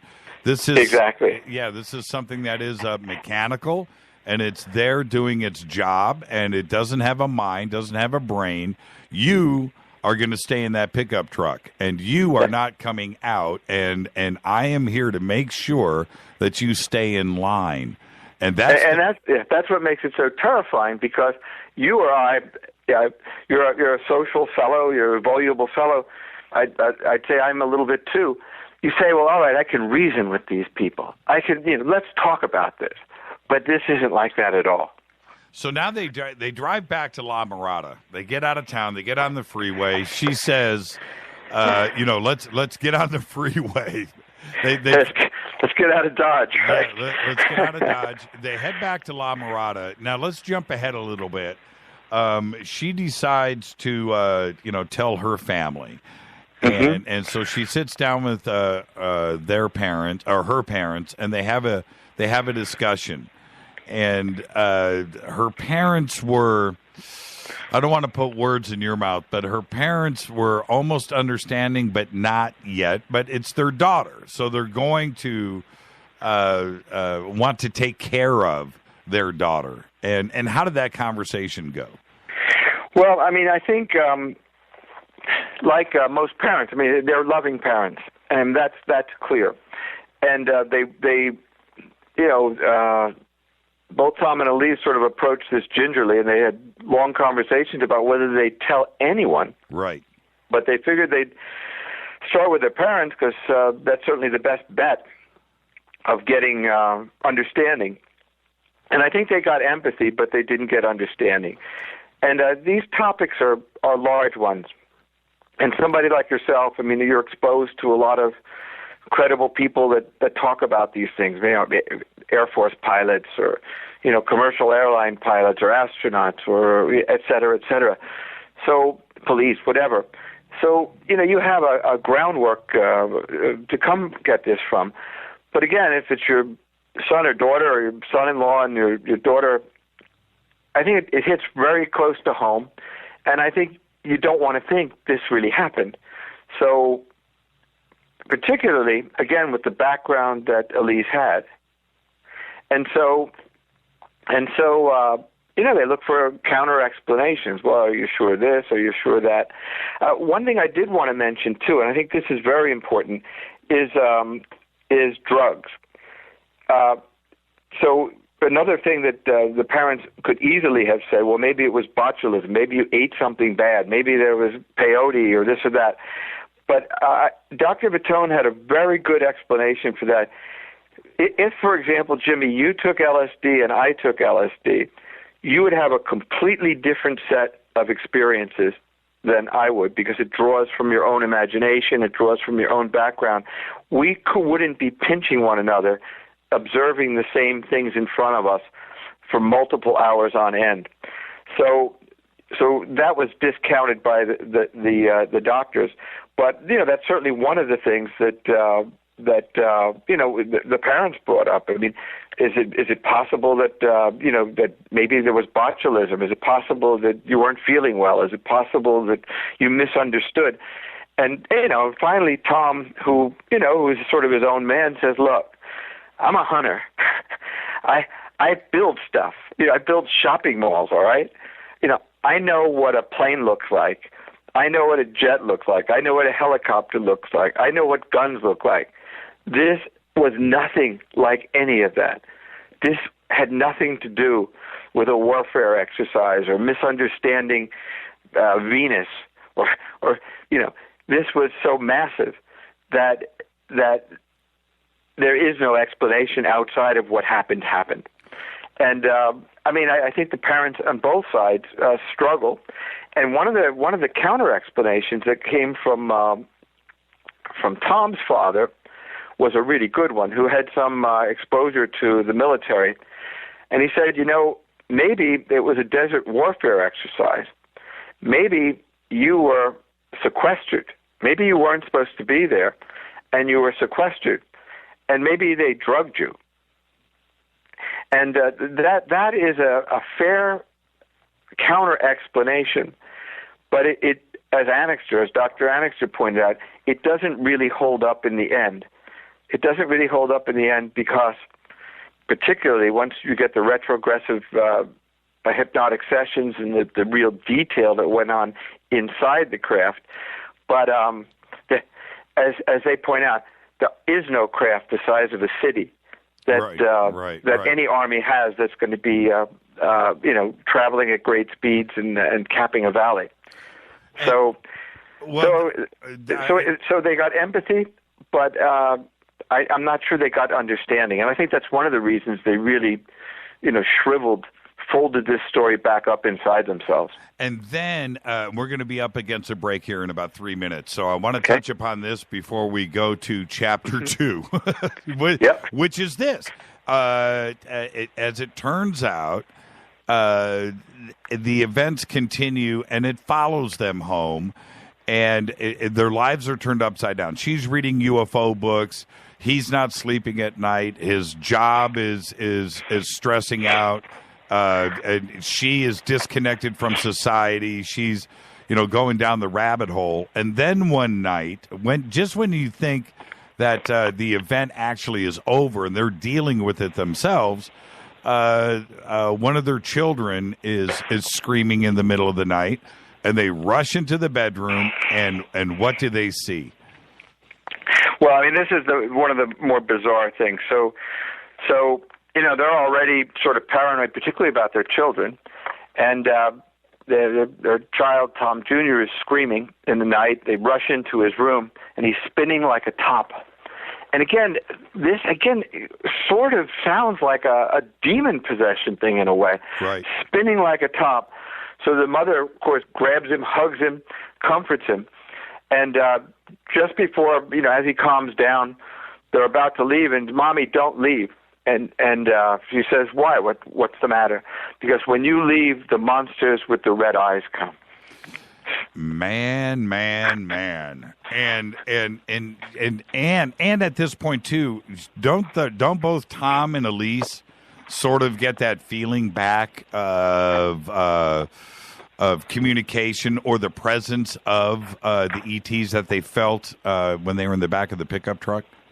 Oh, big time. I mean, actually, there's an experience, and maybe you want to wait till after break. I don't know. You have to tell me. But we got 60 seconds. Where there's Tom thinks he's dreaming, and there's a very, very vivid description of an alien being in their home.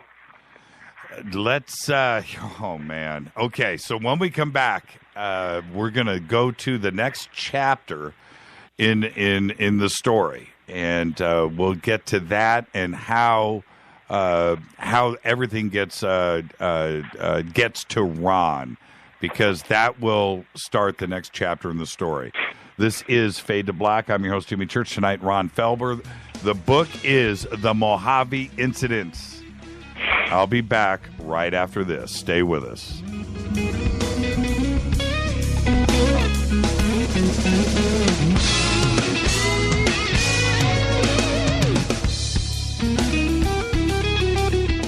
Hi, everybody. This is Rob Halford, the Metal God, on JimmyChurchRadio.com.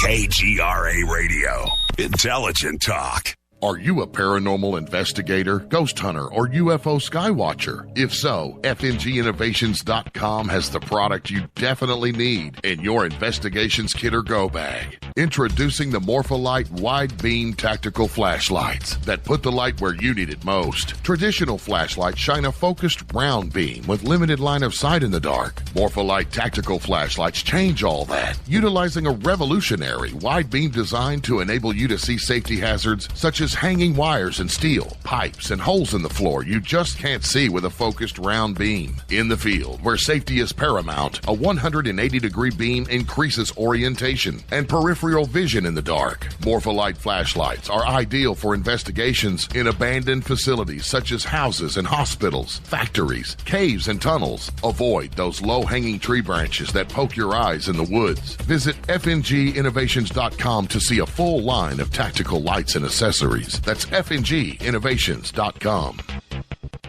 Now you can find all your favorite talk radio shows live, all in one place at TalkStreamLive.com. Listen from anywhere, office, home, or in your car. Just go to TalkStreamLive.com and click on one of the many live talk show hosts you want to listen to. It's free and easy. No computer? Download the smartphone apps. Never miss your favorite talk show. Find them all at TalkStreamLive.com.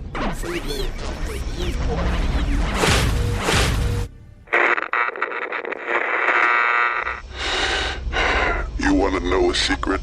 I love ponies. I really love ponies. I'm serious. I couldn't stay sane without ponies to brush. Why fade to black?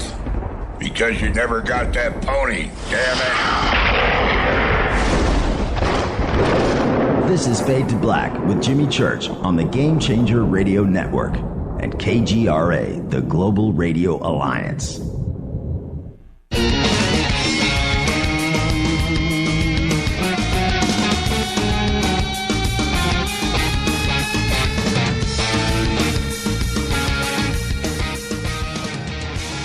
Welcome back. This is Fade to Black, bespoke radio for the masses. Tonight, author Ron Felber is with us. His new book is The Mojave Incident. And we are telling the story about the experience. The book is a true story about Tom and Elise Gifford in 1989 about their trip to the Mojave Desert. They went out. They were camping alone. The campground was full. They go out. They're camping alone. And then they had an experience where a craft came down out of the sky. Multiple orbs were up in the sky. Thousands of red-eyed creatures descended down to the desert floor, surrounded their truck with a couple of other creatures, two of which were sentries, locked them in, kept them from getting out of their truck. And then this experience happened. And this was in 1989. Now, the last memory that Tom and Elise had of this entire experience that went on all night long was their truck ascending with earth and would appear to have been, the ground below them, up to the bottom of the craft. And they got oxygen, and they smelled a different environment there. And that was the last that they had remembered. They then woke up in the morning, got in their truck, looked for evidence of what happened. They discussed the previous evening. They went to try to find witnesses, of which they didn't. They didn't hear about anything on the radio. As they're peeling out of town, they see one of the craft, a triangle craft, out in the desert, shadowing them as they were going up the freeway. And that's where we are in the story. So they went back, told their family about it, both sides, both pairs of in-laws, told their parents about it, and they then discovered that it wasn't over. The contact wasn't over. The interaction wasn't over. It was flooding over to their children. She is pregnant at this point. And that's where we pick up with the story now. Now, Ron, I want to jump ahead a little bit because we've got about 25 minutes left to the bottom of the hour, and I also want to try to take some phone calls if we can too as well. Okay. Mm-hmm. So let's jump ahead and from where I brought you on tonight, where your friend tells you about them. Because this now unravels the second part of the story, where the rest of the events come into play here. So how did Tom tell his friend about the story? His football buddy from college.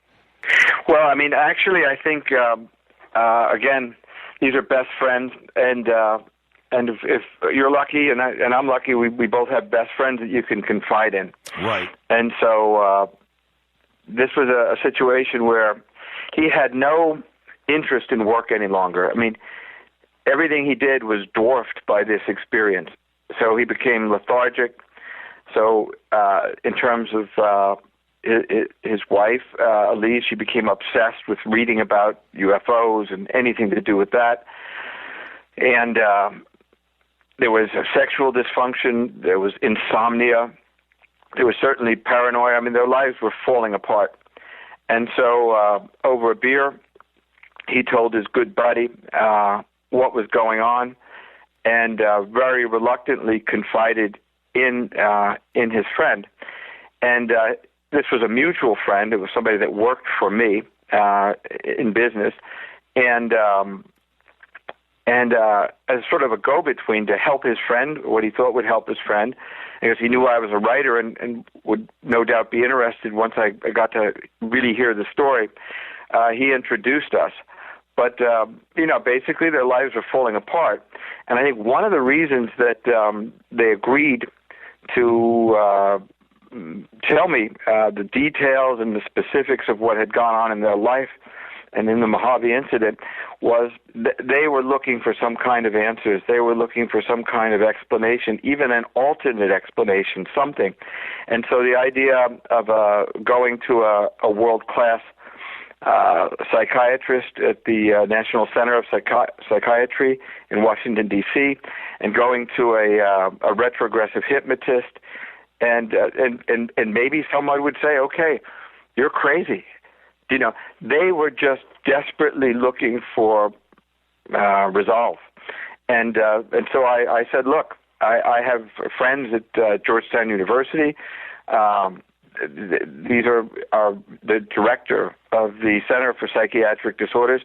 He will examine you, and I'll fly you there. I'll fly you to Asheville, where you can be retrogressed and get to the bottom of this as to what really happened, because they were having nightmares and terrible dreams, and some of them probably more than dreams, where in one, Tom thinks he's asleep, and he wakes up and sees a white figure, and the description is very specific in the book of what the white creature looked like, waving his hands over, his fingers over, 3 fingers over Elise's face. These kinds of horrifying experiences. So they wanted answers. They wanted, some kind of closure. Were they upset with, was Tom upset with his buddy that his buddy went and ratted him out? No, because I don't think, if you knew this fellow, he's just a good-hearted guy, and you wouldn't. He had his friend's best interest at heart. And by the way, all Tom had to say was, "No, I'm not interested." Right, of course. Okay, so when you present these options in front of them, they had to travel to Washington, D.C. They couldn't do this over the phone. Were they okay with that? Yeah, I mean, basically, as I mentioned before, I thought enough of this story and thought it was important enough, and it wasn't like I had money falling out of my pockets. But I said, look, I'll pay for this. I want to do this story, and at this stage of the game, I really knew this was something important. Important to have people understand that something like this could really happen. Right, and now you have to make.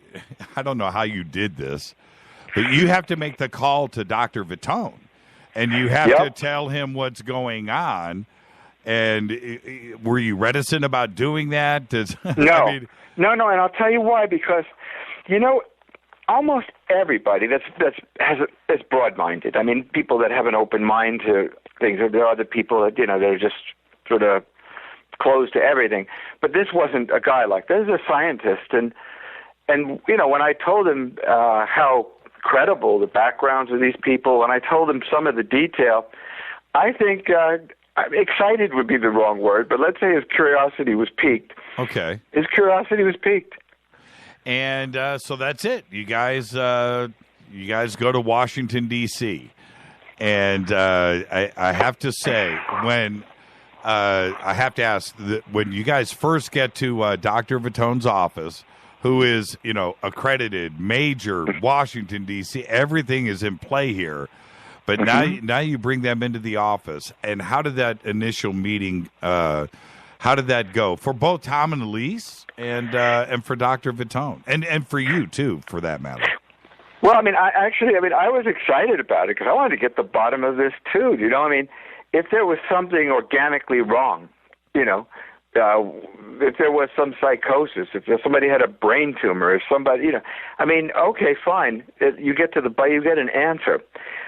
So I was, like a detective. I wanted to solve the case, And from Vitone's point of view, he's his bedside manner is incredible. And, again, he's dealing with people that generally have problems. And so he's a master, really, at making people feel comfortable and at home and unthreatened. And how long did the meeting last? Several hours. Several hours in the morning, and then we went back in the afternoon to recap. Did you record everything? No, I didn't. I didn't at that point. I recorded all of my discussions with them. But this was more private and personal than I wouldn't have felt comfortable saying, let's record this. And which is exactly my next question. So is there a certain amount of doctor, patient, client privilege here that has to be invoked about what was discussed? Well, I mean, I was there, and my wife was there also. And at this stage of the game, we were all pretty close. So I don't know if there was much they didn't know about me, and I didn't know about them at this point. Right. So no, there wasn't that. I mean, it was very open, and they took some tests, and he asked a lot of questions, and I wasn't there when they physically took tests, but because basically they were filling out questionnaires and things of that nature. But I was there for the discussions before, after, and mostly during. What did they test for? What were they doing? Taking blood? Were they looking for drugs? What were they testing for? No. They were looking for inconsistencies. They were looking for overstatement, people that exaggerate, people that fantasize, things of that nature. So in other words, are these credible people? Are they neurotic? Are they paranoid? Are they, is there schizophrenia here? So the kinds of tests that they took were some multiple choice kinds of tests. I think some standard ones for those kinds of things. But more than anything, he just asked them to talk and then would ask questions. And I think it was to see how their brains worked, to see the logic chain. And then he'd throw, questions at them to see if they answered differently or if they were prone to exaggeration. So he interviewed them separately. He interviewed them together, and I think people that are inveterate liars, for example, a guy like that would know in a very short period of time. People that were prone to fantasy, a guy like that would know in a very short period of time. And really what he came out with was these were disturbed individuals, but they were disturbed as a result of the post-traumatic stress of their experience. Yeah, that an actual event did happen. Yep. And at some point he puts down his pen and he's got to, he's come to the conclusion that you guys don't need to be hospitalized, right? Yeah, right. But we need to take this to the next level.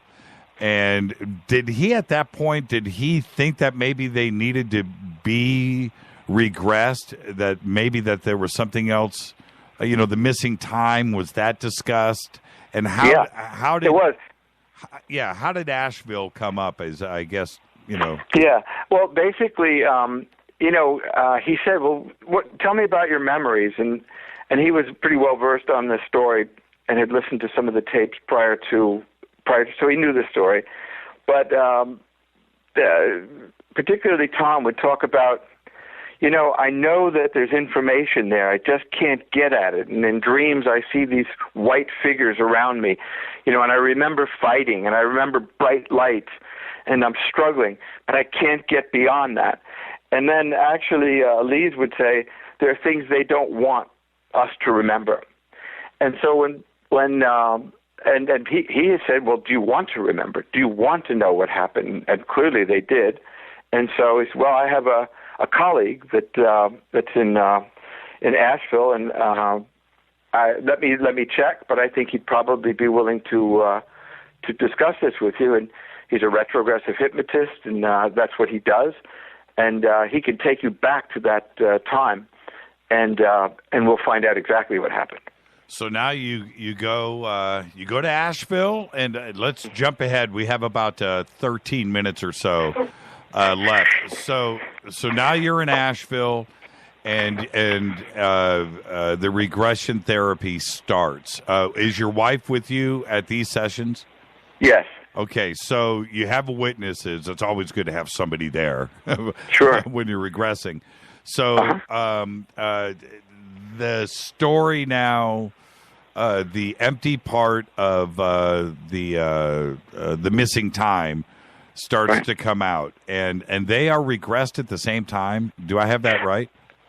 Actually, they were regressed separately and then together. Separately, then together. Who went first? It was Elise that went first, and then Tom. Okay, so let's, for brevity's sake, let's go into Elise's recounting of what happened after the pickup truck gets lifted.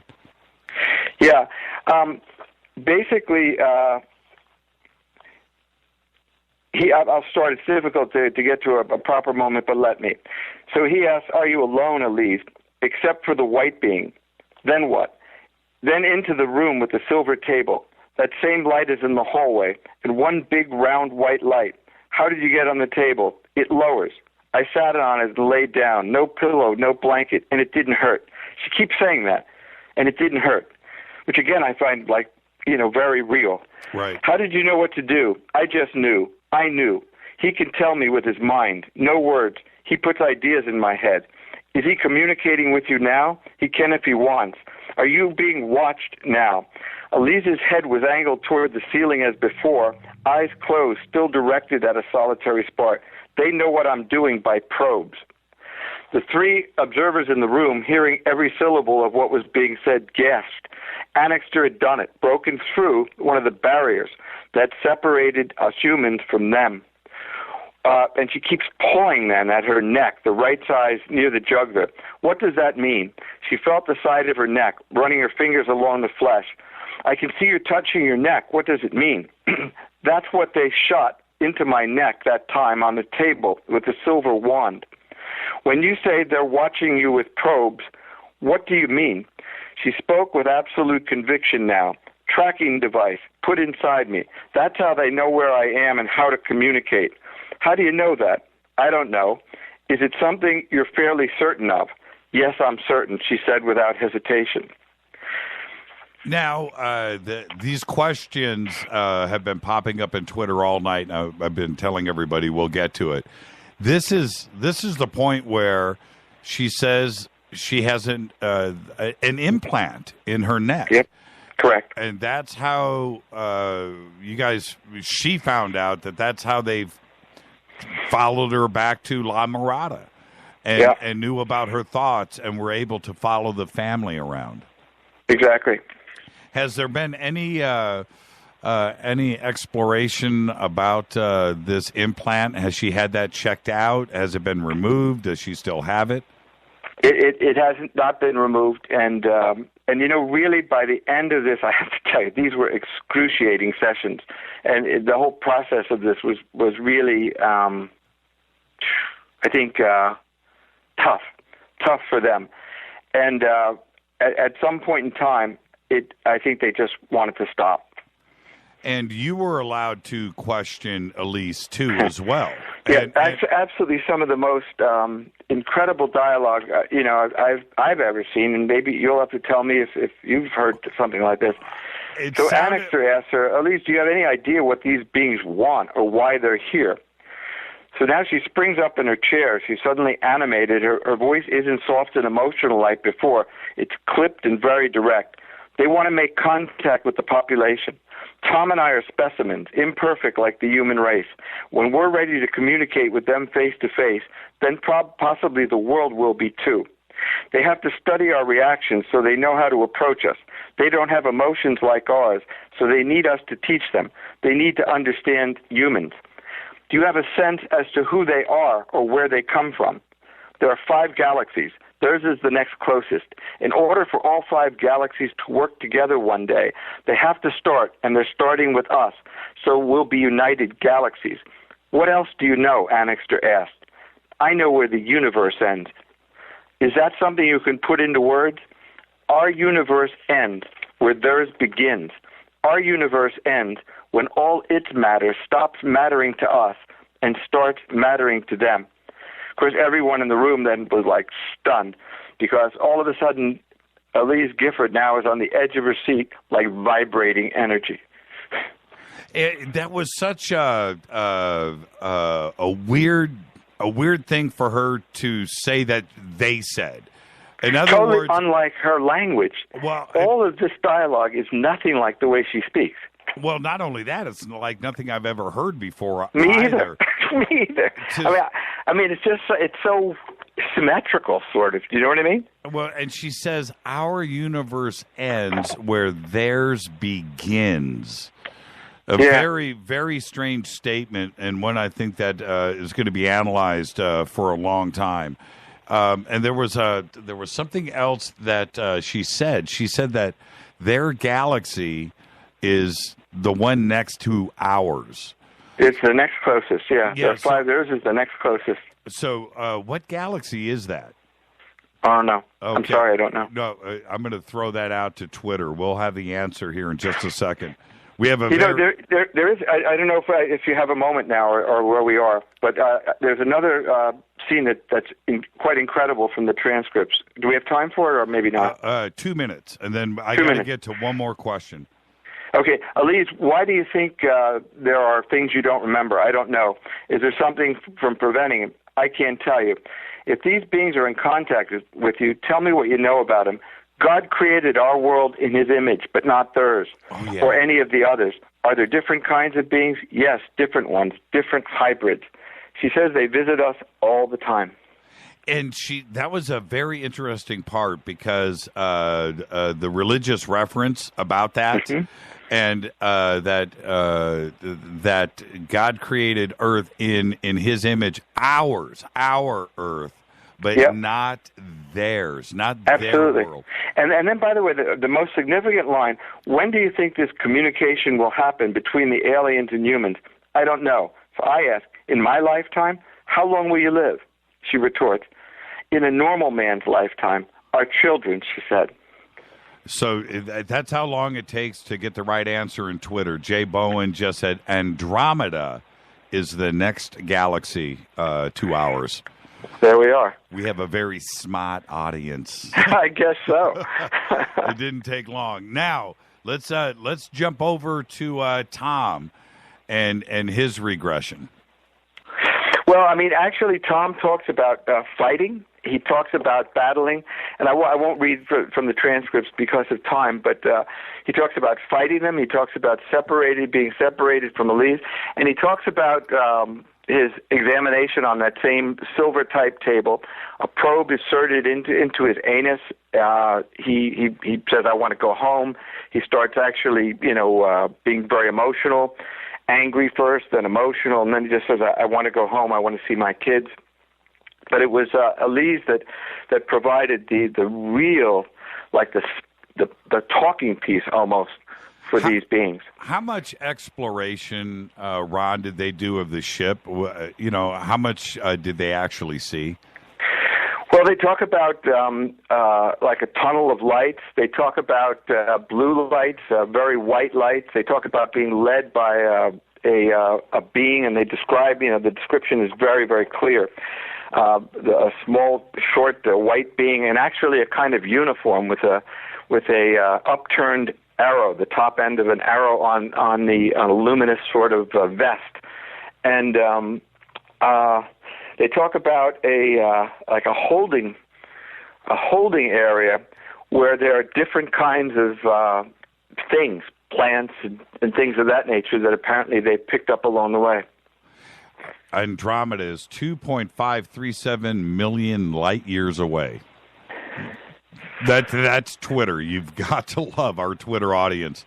Amazing. Now, there was some other comments that they made describing the beings, translucent, and the clothing. Can you tell me about that? Yeah, I think I can get my fingers on this right now. The being is 4 feet tall. He wears a white luminous uniform with an upturned arrow on the chest. He has no facial features, no mouth or lips, only slits. He passes directly through the wall. He stands behind the headboard. He stays there, passes his 3 long fingers over Elise's face, over and over.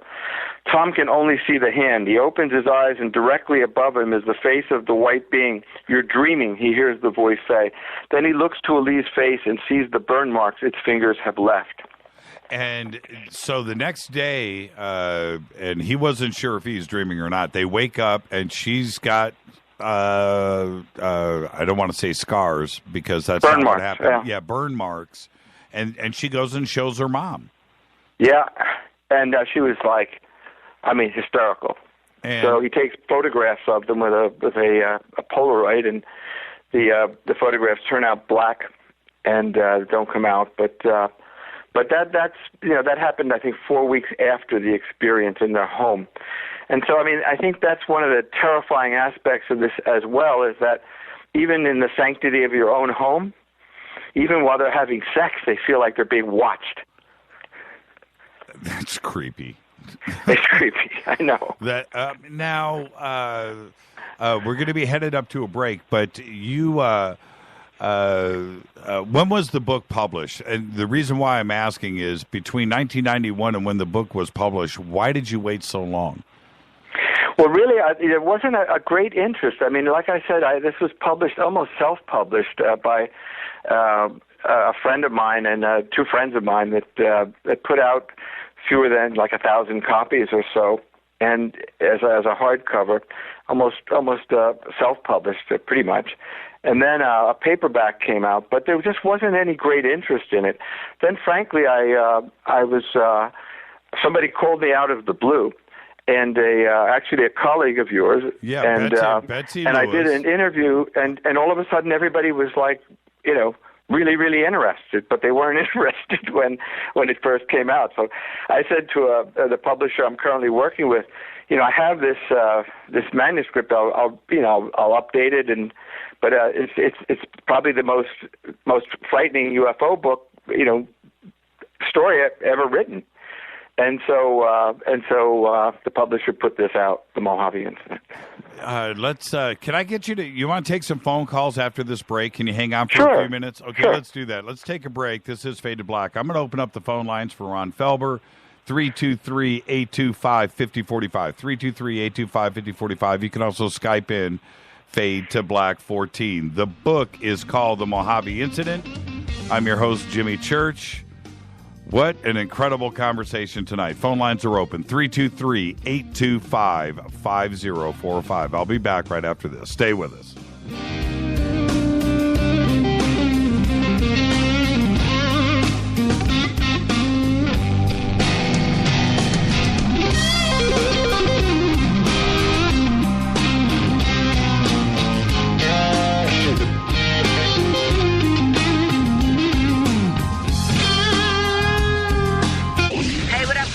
Vivica Fox here, and you are listening to my boy, Jimmy Church, on JimmyChurchRadio.com.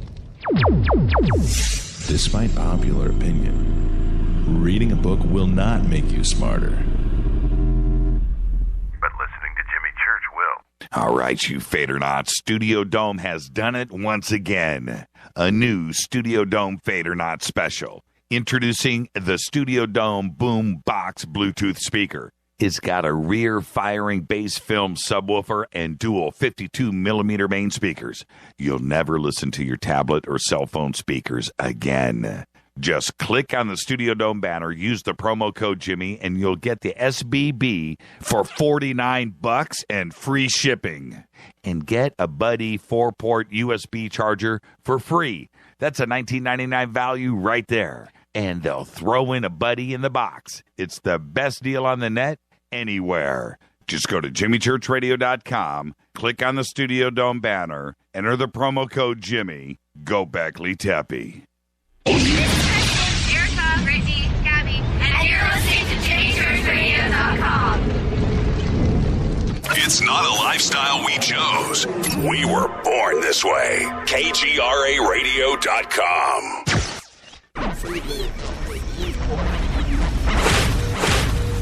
This is KJCR at JimmyChurchRadio.com.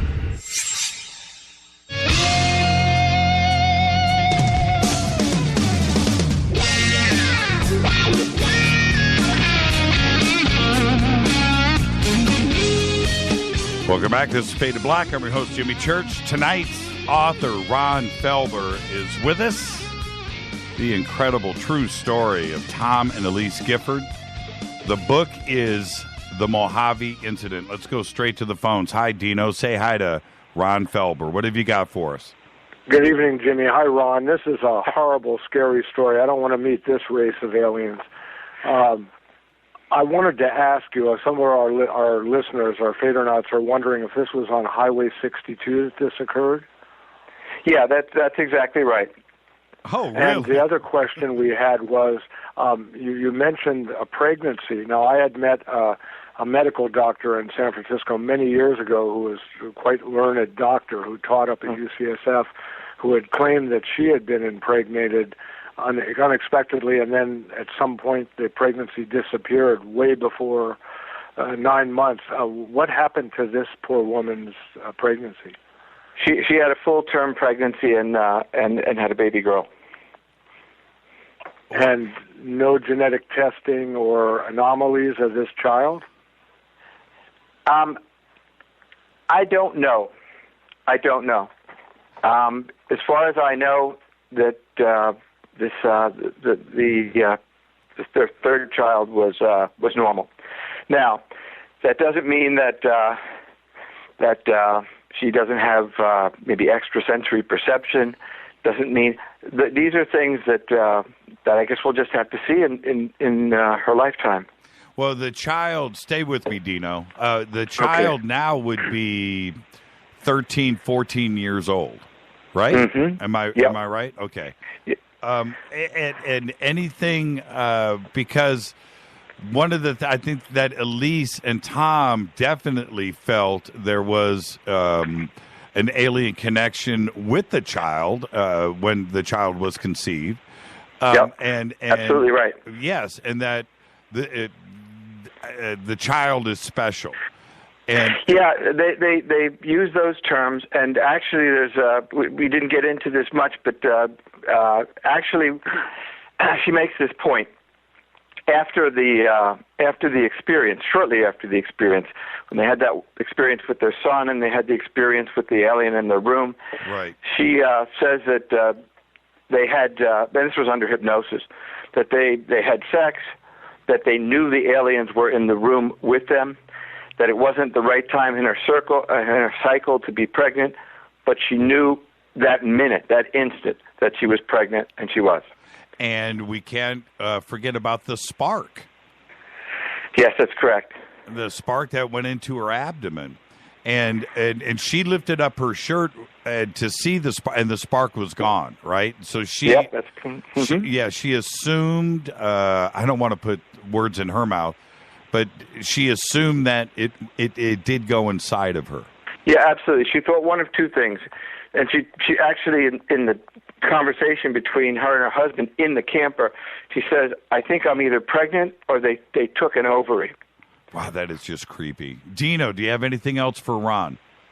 Well, just that you're following through. You know who this couple is in real life. You're the contact person with the rest of us for future updates? Sure. Yeah, sure. Okay, well, you got to come back on because this I tell you, Jimmy, I wouldn't have come down to contact in the desert. I drove through the Mojave. If I would have known this story, I would have flown. You got that right. You know, it's a spooky place anyway. I mean, really, particularly this area with FEMA Dome and all these strange configurations of mountains and rocks, you know? Yes, it is. I'm telling you, I had not been in that part of the country, and I drove down in June, and I want to tell you, I mean, you go to places like Apple Valley, there are no apples. They're just a bunch of boulders. You drive by a sign that says, 40 acres for sale ranch. I go, what kind of a ranch is this? It's 110 degrees. You'll kill anything. Hey, do you know, I was just thinking about something. You remember this fellow that talked about channeling with aliens from the 1950s, George Adamski? Yes, Adamski and George Van Tassel. There were two Georges. And, that was in the Mojave Desert. That's where all of their experiences, they say, happened. That's right. Absolutely. Hey, so there's a real history to this. Also, it goes to show you how much of a doofus I am. Cortana just tweeted, wait, if this happened in 1989, the child would be 25-ish, not 13. We need a little math here, right? Yeah. I never said I had a PhD, or got out of the 6th grade. So let's... Hey, Dino, thank you so much. And anything Yeah, else? I just wanted to comment that's interesting. That we want to know how this child has done, because as is the case with Travis Walton, his IQ went up after his encounter. So I'd like to know more about this child. Yeah, we all would. Yeah. I've been really, frankly, just to be honest, reluctant to get in. When you talk about kids, when you talk about, parents, children, everybody feels pretty comfortable about talking about themselves. But when it's the privacy of their kids' lives and whatnot, they get very, very reluctant. And I tried to respect that as much as I could. Yeah, that kid is legal age now, so maybe they ought to make their own decision about what they want to reveal. Well, that's all I want to know. Well, it could be that she invented the internet. Al Gore's girlfriend. Okay, have a good night. Thank you. Okay, thanks. Yeah, that's such an interesting part about the story is the child. And how are they interacting, and do they see anything at all? And has the child had contact? Do we know? Yeah. Do we know this? No, I do not. Okay, all right. Hey, Ron, I just wanted to first off thank you. Mind blowing. The audience. I'm just reading Twitter now. Our producer Rita just tweeted out. So how does this show rate? Without, it's just like, it's right there. It's right there. And I want to thank you for coming on tonight. And you and I have got a lot of stuff that we're working on in the future, and I can't wait to start making those announcements. Thank you. And it's my pleasure, Jimmy. And I just want to tell you, too, the other thing that makes this interesting is I don't have strong opinions on this. I just recorded the story, and I have opinions, but it's not like I went into this with opinions. And even at this stage of the game, I'm very interested in what other people think. And we have to do that. And that's the part of, and I stress this all the time, Ron, is the things need to get out there, discussed, and let the audience gather the information and then go out and work on this and learn. And if this, if this wasn't discussed, that's worse than discussing it. And keeping Absolutely. it, and that's the whole point. And I'm glad that Tom and Elise took the time to go or Tom went and discussed this with his friend, because synchronicity is how the world works. And if he hadn't have done that, then you wouldn't have been involved. And there was a reason why you were there. And I think this is an important chunk of information that people can study for a long time. And like I said, I don't have all the answers about this. I recorded this story. I got the information as best I could. I wrote it as best I could. But at the end, I have to say, I find this as puzzling as the next guy. Well, and the other good thing that's going to come out of this is going back to 1989 and the Mojave, with the dates, everything disclosed in the book, and of course on this show, that maybe somebody's memory will be stirred about that evening. Maybe there's another witness. Maybe there's some photographs. Maybe there's some imaging. Maybe video was shot. I don't know. What a great point. Oh, yeah. It will inevitably happen, and that's the whole point. Thank you, Ron, and let's chat tomorrow. You got a deal. Thank you very much, Jimmy. Thank you, Ron. Have a great night. Okay, bye-bye. Ron Felber. The book is The Mojave Incident. You can go to ronfelber.com. And all the links are there at jimmychurchradio.com. With that, I'm going to take a breather. I'm going to take a break. I'll be back. More of your phone calls when I come back. 323-825-5045. I'll be back right after this. Stay with us.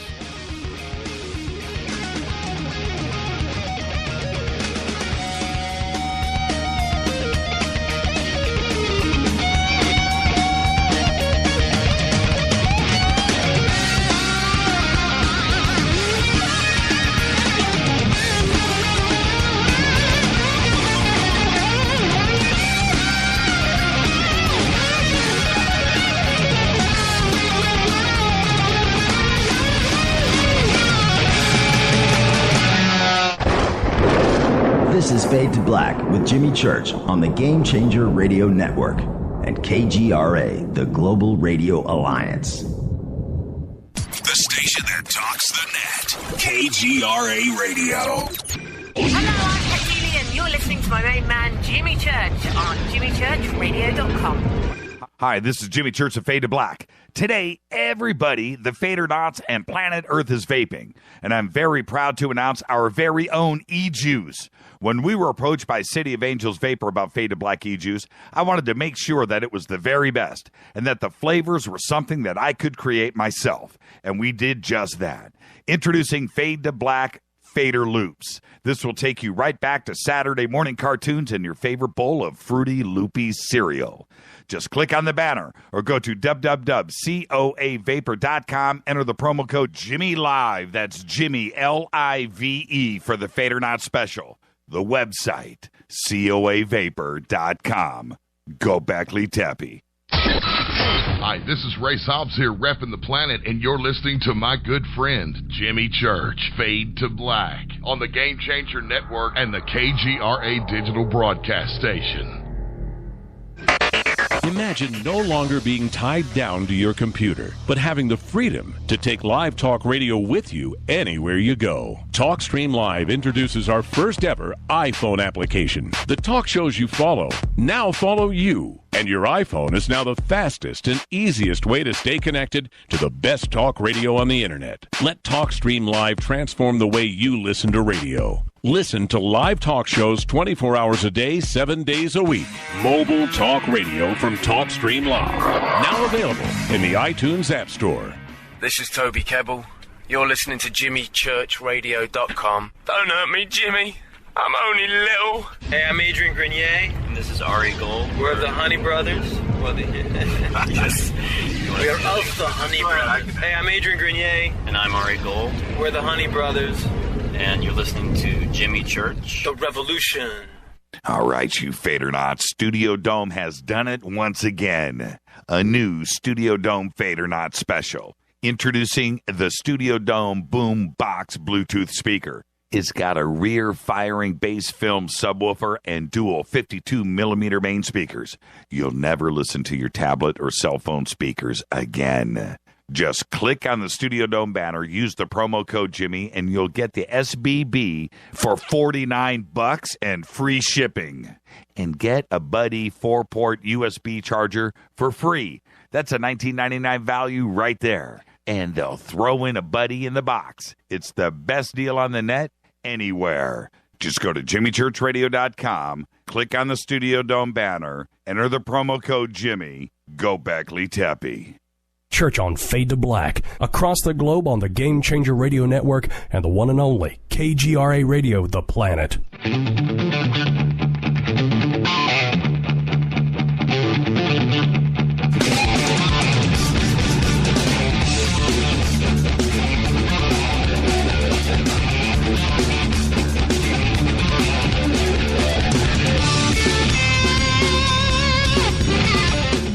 Welcome back to Fade to Black. Bespoke radio for the masses. I got enough time for a couple of calls. 323-825-5045. What did you think? What did you think? Pretty amazing evening. The Mojave incident. Thank you, Ron Felber. What did you think? Got enough time for two calls. 323-825-5045. The points that I was trying to make over the weekend about this is when I started reading the book, and I had known, I knew a little bit about the story, and I had talked to Ron a couple of times and so forth. So I get the book, and I didn't know, I didn't know quite what to expect. And what took me completely by surprise in the book was I couldn't relate any of it to anything else that I had known before. Little pieces of it were there that kind of cross-pollinated a little bit. But I have interviewed, I have talked, people have approached me. I had thought that I had researched every single case in the history of ufology. I've read every book. I've talked to all of the researchers and the witnesses and the abductees. And so in reading the book, as the story unfolded right from the very start in La Mirada, that I could tell that this was new is the wrong word. It's not right, but I was on a road to discovery about a point of view, a point of reference that I had not read or heard or researched before. Now, what I'm going to share with you is a couple of things that Ron didn't touch upon tonight, only because it's time and it's his brain and he's the one telling the story. But there were a couple of things told on an emotional level that weren't discussed tonight, and I want to go right back to when they parked the pickup truck. When they go through the campground, they talk to a ranger. Place is booked up, and so Tom, as he drove out, they went to this majestic part of the desert where they had Tabletop Mountain on one side, another mountain on the other. They're looking at the valley, and it's going out in front of them. And at that moment, as Tom gets out of his pickup truck, he sees, and they're setting up the campground. He sees this, craft over his shoulder, and he spins around. Steve, stay right there. I'll be right with you. He spins around and he looks at it, and he freaks. He freaks out. This thing that happened to him when he was 8 years old, all of these memories come flooding back, and he's scared like he was when he was 8. And Elise picks up on this, and he is distant. He's not really communicating with her correctly because he just sees this. But he doesn't want her to be scared. They're out in the middle of the desert. They're not around other people at a campground where you can interact and have people around you. No, they're alone on the edge of the desert.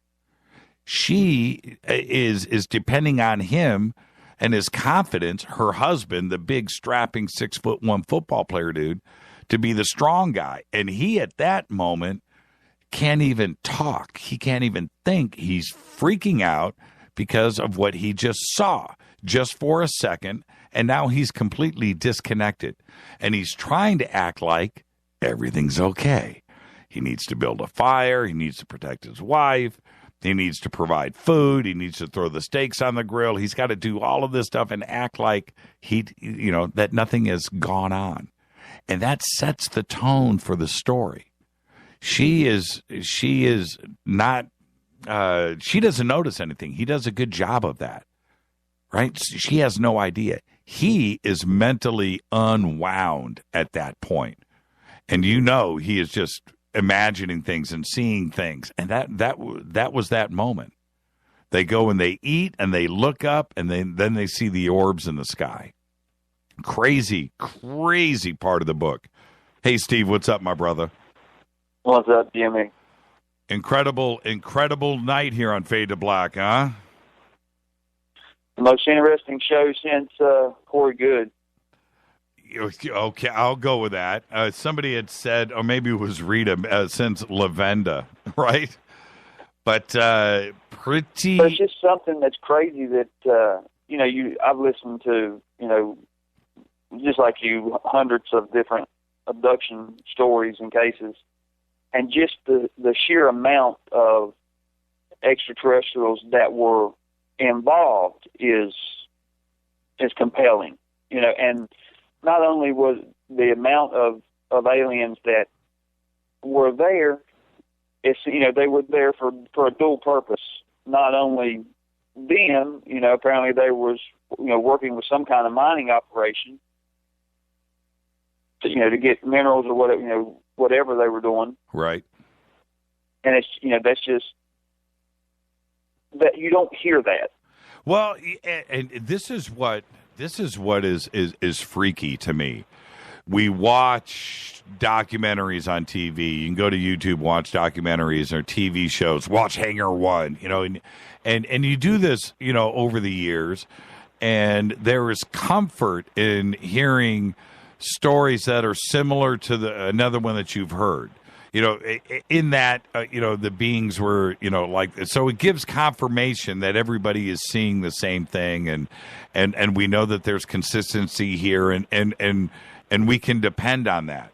And then you hear something like this, which is not like anything you've heard before.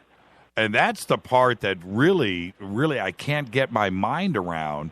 And that's the most chilling part about this. There's very little to this story that we have heard before and that we can relate to. Did it hit you the same way?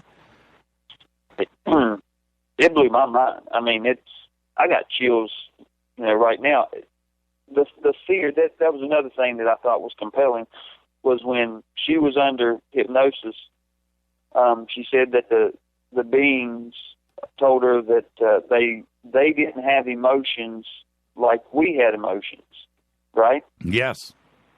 Okay, but then if you go back to the actual abduction, they said that they thought that the beings were getting off by their fear. Yes. It shows emotion. Right. So, it's you kind of wonder if those beings were actually a being, or if it was some sort of android, or if it was a robot, if there was something robotic about those beings. Feeding off of the energy. Don't know. Yeah, feeding off of the energy. And remember when David Wilcock was talking about the loosh, right? And, right. that energy there. And wow, here this comes out like that, and it just makes you scratch your head and think that just maybe, they were that the more scared that they got, the more energy that the little red-eyed guys got. And that's the frightening part, because now you know that if you could just calm down, then they would calm down. So you're doing this fight, right? You're trying to breathe, but yet your adrenaline is just, your mind is completely, you are completely out of control, and you can't calm down. So they don't calm down, and now you're caught in this frightening nightmare catch-22. That's just a frightening thought to it sounds like everybody's worst nightmare. You have a really bad dream, and the more scared that you get, the more evil something else is going to get, and now you're stuck. The more evil he gets, the more scared you get, and the next thing you know what I mean? Wow. Well, I mean, how do you calm down? I mean, which is what happened next. If you remember, the gas came into the mist came in and forced them to stop hyperventilating, bring their blood, and just to force them to relax. And when they did, the creatures outside relaxed and retreated. Nancy, if you kind of apply that to disclosure, then you see why maybe there hasn't been disclosure. Maybe we aren't ready to observe them and to interact with them. Well, maybe we still have some growing up, some emotional things that we need to address mentally, or as a human race that we need to address before we can, relate and get to, interact with these beings. Yeah, and I would stress with everybody, go and get the book. Go and get it and read it, because there are details. I mean, this is just this is a 3-hour radio show. We can't do that. But there is stuff in the book about the conversations with these ETs about us that and their interaction with us that I've never even come close to reading, and none of it, or hearing before. And none of it is, we're here to make sure that you guys turn Earth into a wonderful place, and you guys become one, and we're here to save the planet. It ain't that kind of conversation. It alludes to things that have a similar theme, but no, it's about them trying to unite these 5 galaxies of us being one. And the other thing is that they say to Elise and Tom that they've always been here. They've been here forever. Not this. Well, that goes back to what we were talking about, on Thursday night. Yep. Yeah, this wasn't a simple. They've always been here, Jimmy. From the beginning. The very beginning. Yes, this wasn't a drive-by. The craft didn't break down and they needed to make repairs. You know what I mean? No. And, I would stress with everybody, go and get the book. There's so many details about that night that are in the book that it's just an amazing, amazing read. I read the book in 2 sittings, 2 days. Couldn't stop. Could not stop. It's just an absolutely fascinating read. Hey, Steve, thank you so much for the phone call. Wow, gives me the chills, Jimmy. Yeah, man, you got it, man. And then tomorrow night, Hugh Newman and Jim Vieira are going to be here, so we're going to be talking Giants all night. A great night tomorrow night. So I'll see you then. Thanks for the time, brother. Thank you, Steve. I'm telling you, the story, when you read the book, this is a situation where you have to read the book, because either that or I'm going to have to read the book to you every single night, so you can I'll just sit here like Bill Cooper and just read a book for a week on the air. That doesn't sound like a bad idea, does it? Doesn't sound like a bad idea at all. Maybe I should. Maybe we'll do that at a future date. This is Fade to Black. Thank you, Ron Felber. Absolutely fascinating evening. This is Fade to Black. Tomorrow night, Hugh Newman, Jim Vieira, right here. Giants. We haven't had a Giants show in a while. But tomorrow night, we got the 2 guys. Hugh Newman, Jim Vieira, right here. Fade to Black's executive producers, Rita Kamarian. Show is produced by Hilton J. Paul, Mark D. Kovar, LJ3, Renee, Mark Dunbar, and Jonas.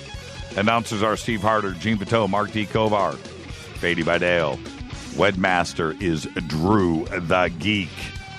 Music, Doug Aldrich. Intro, Space Boy. Spaceboymusic.com.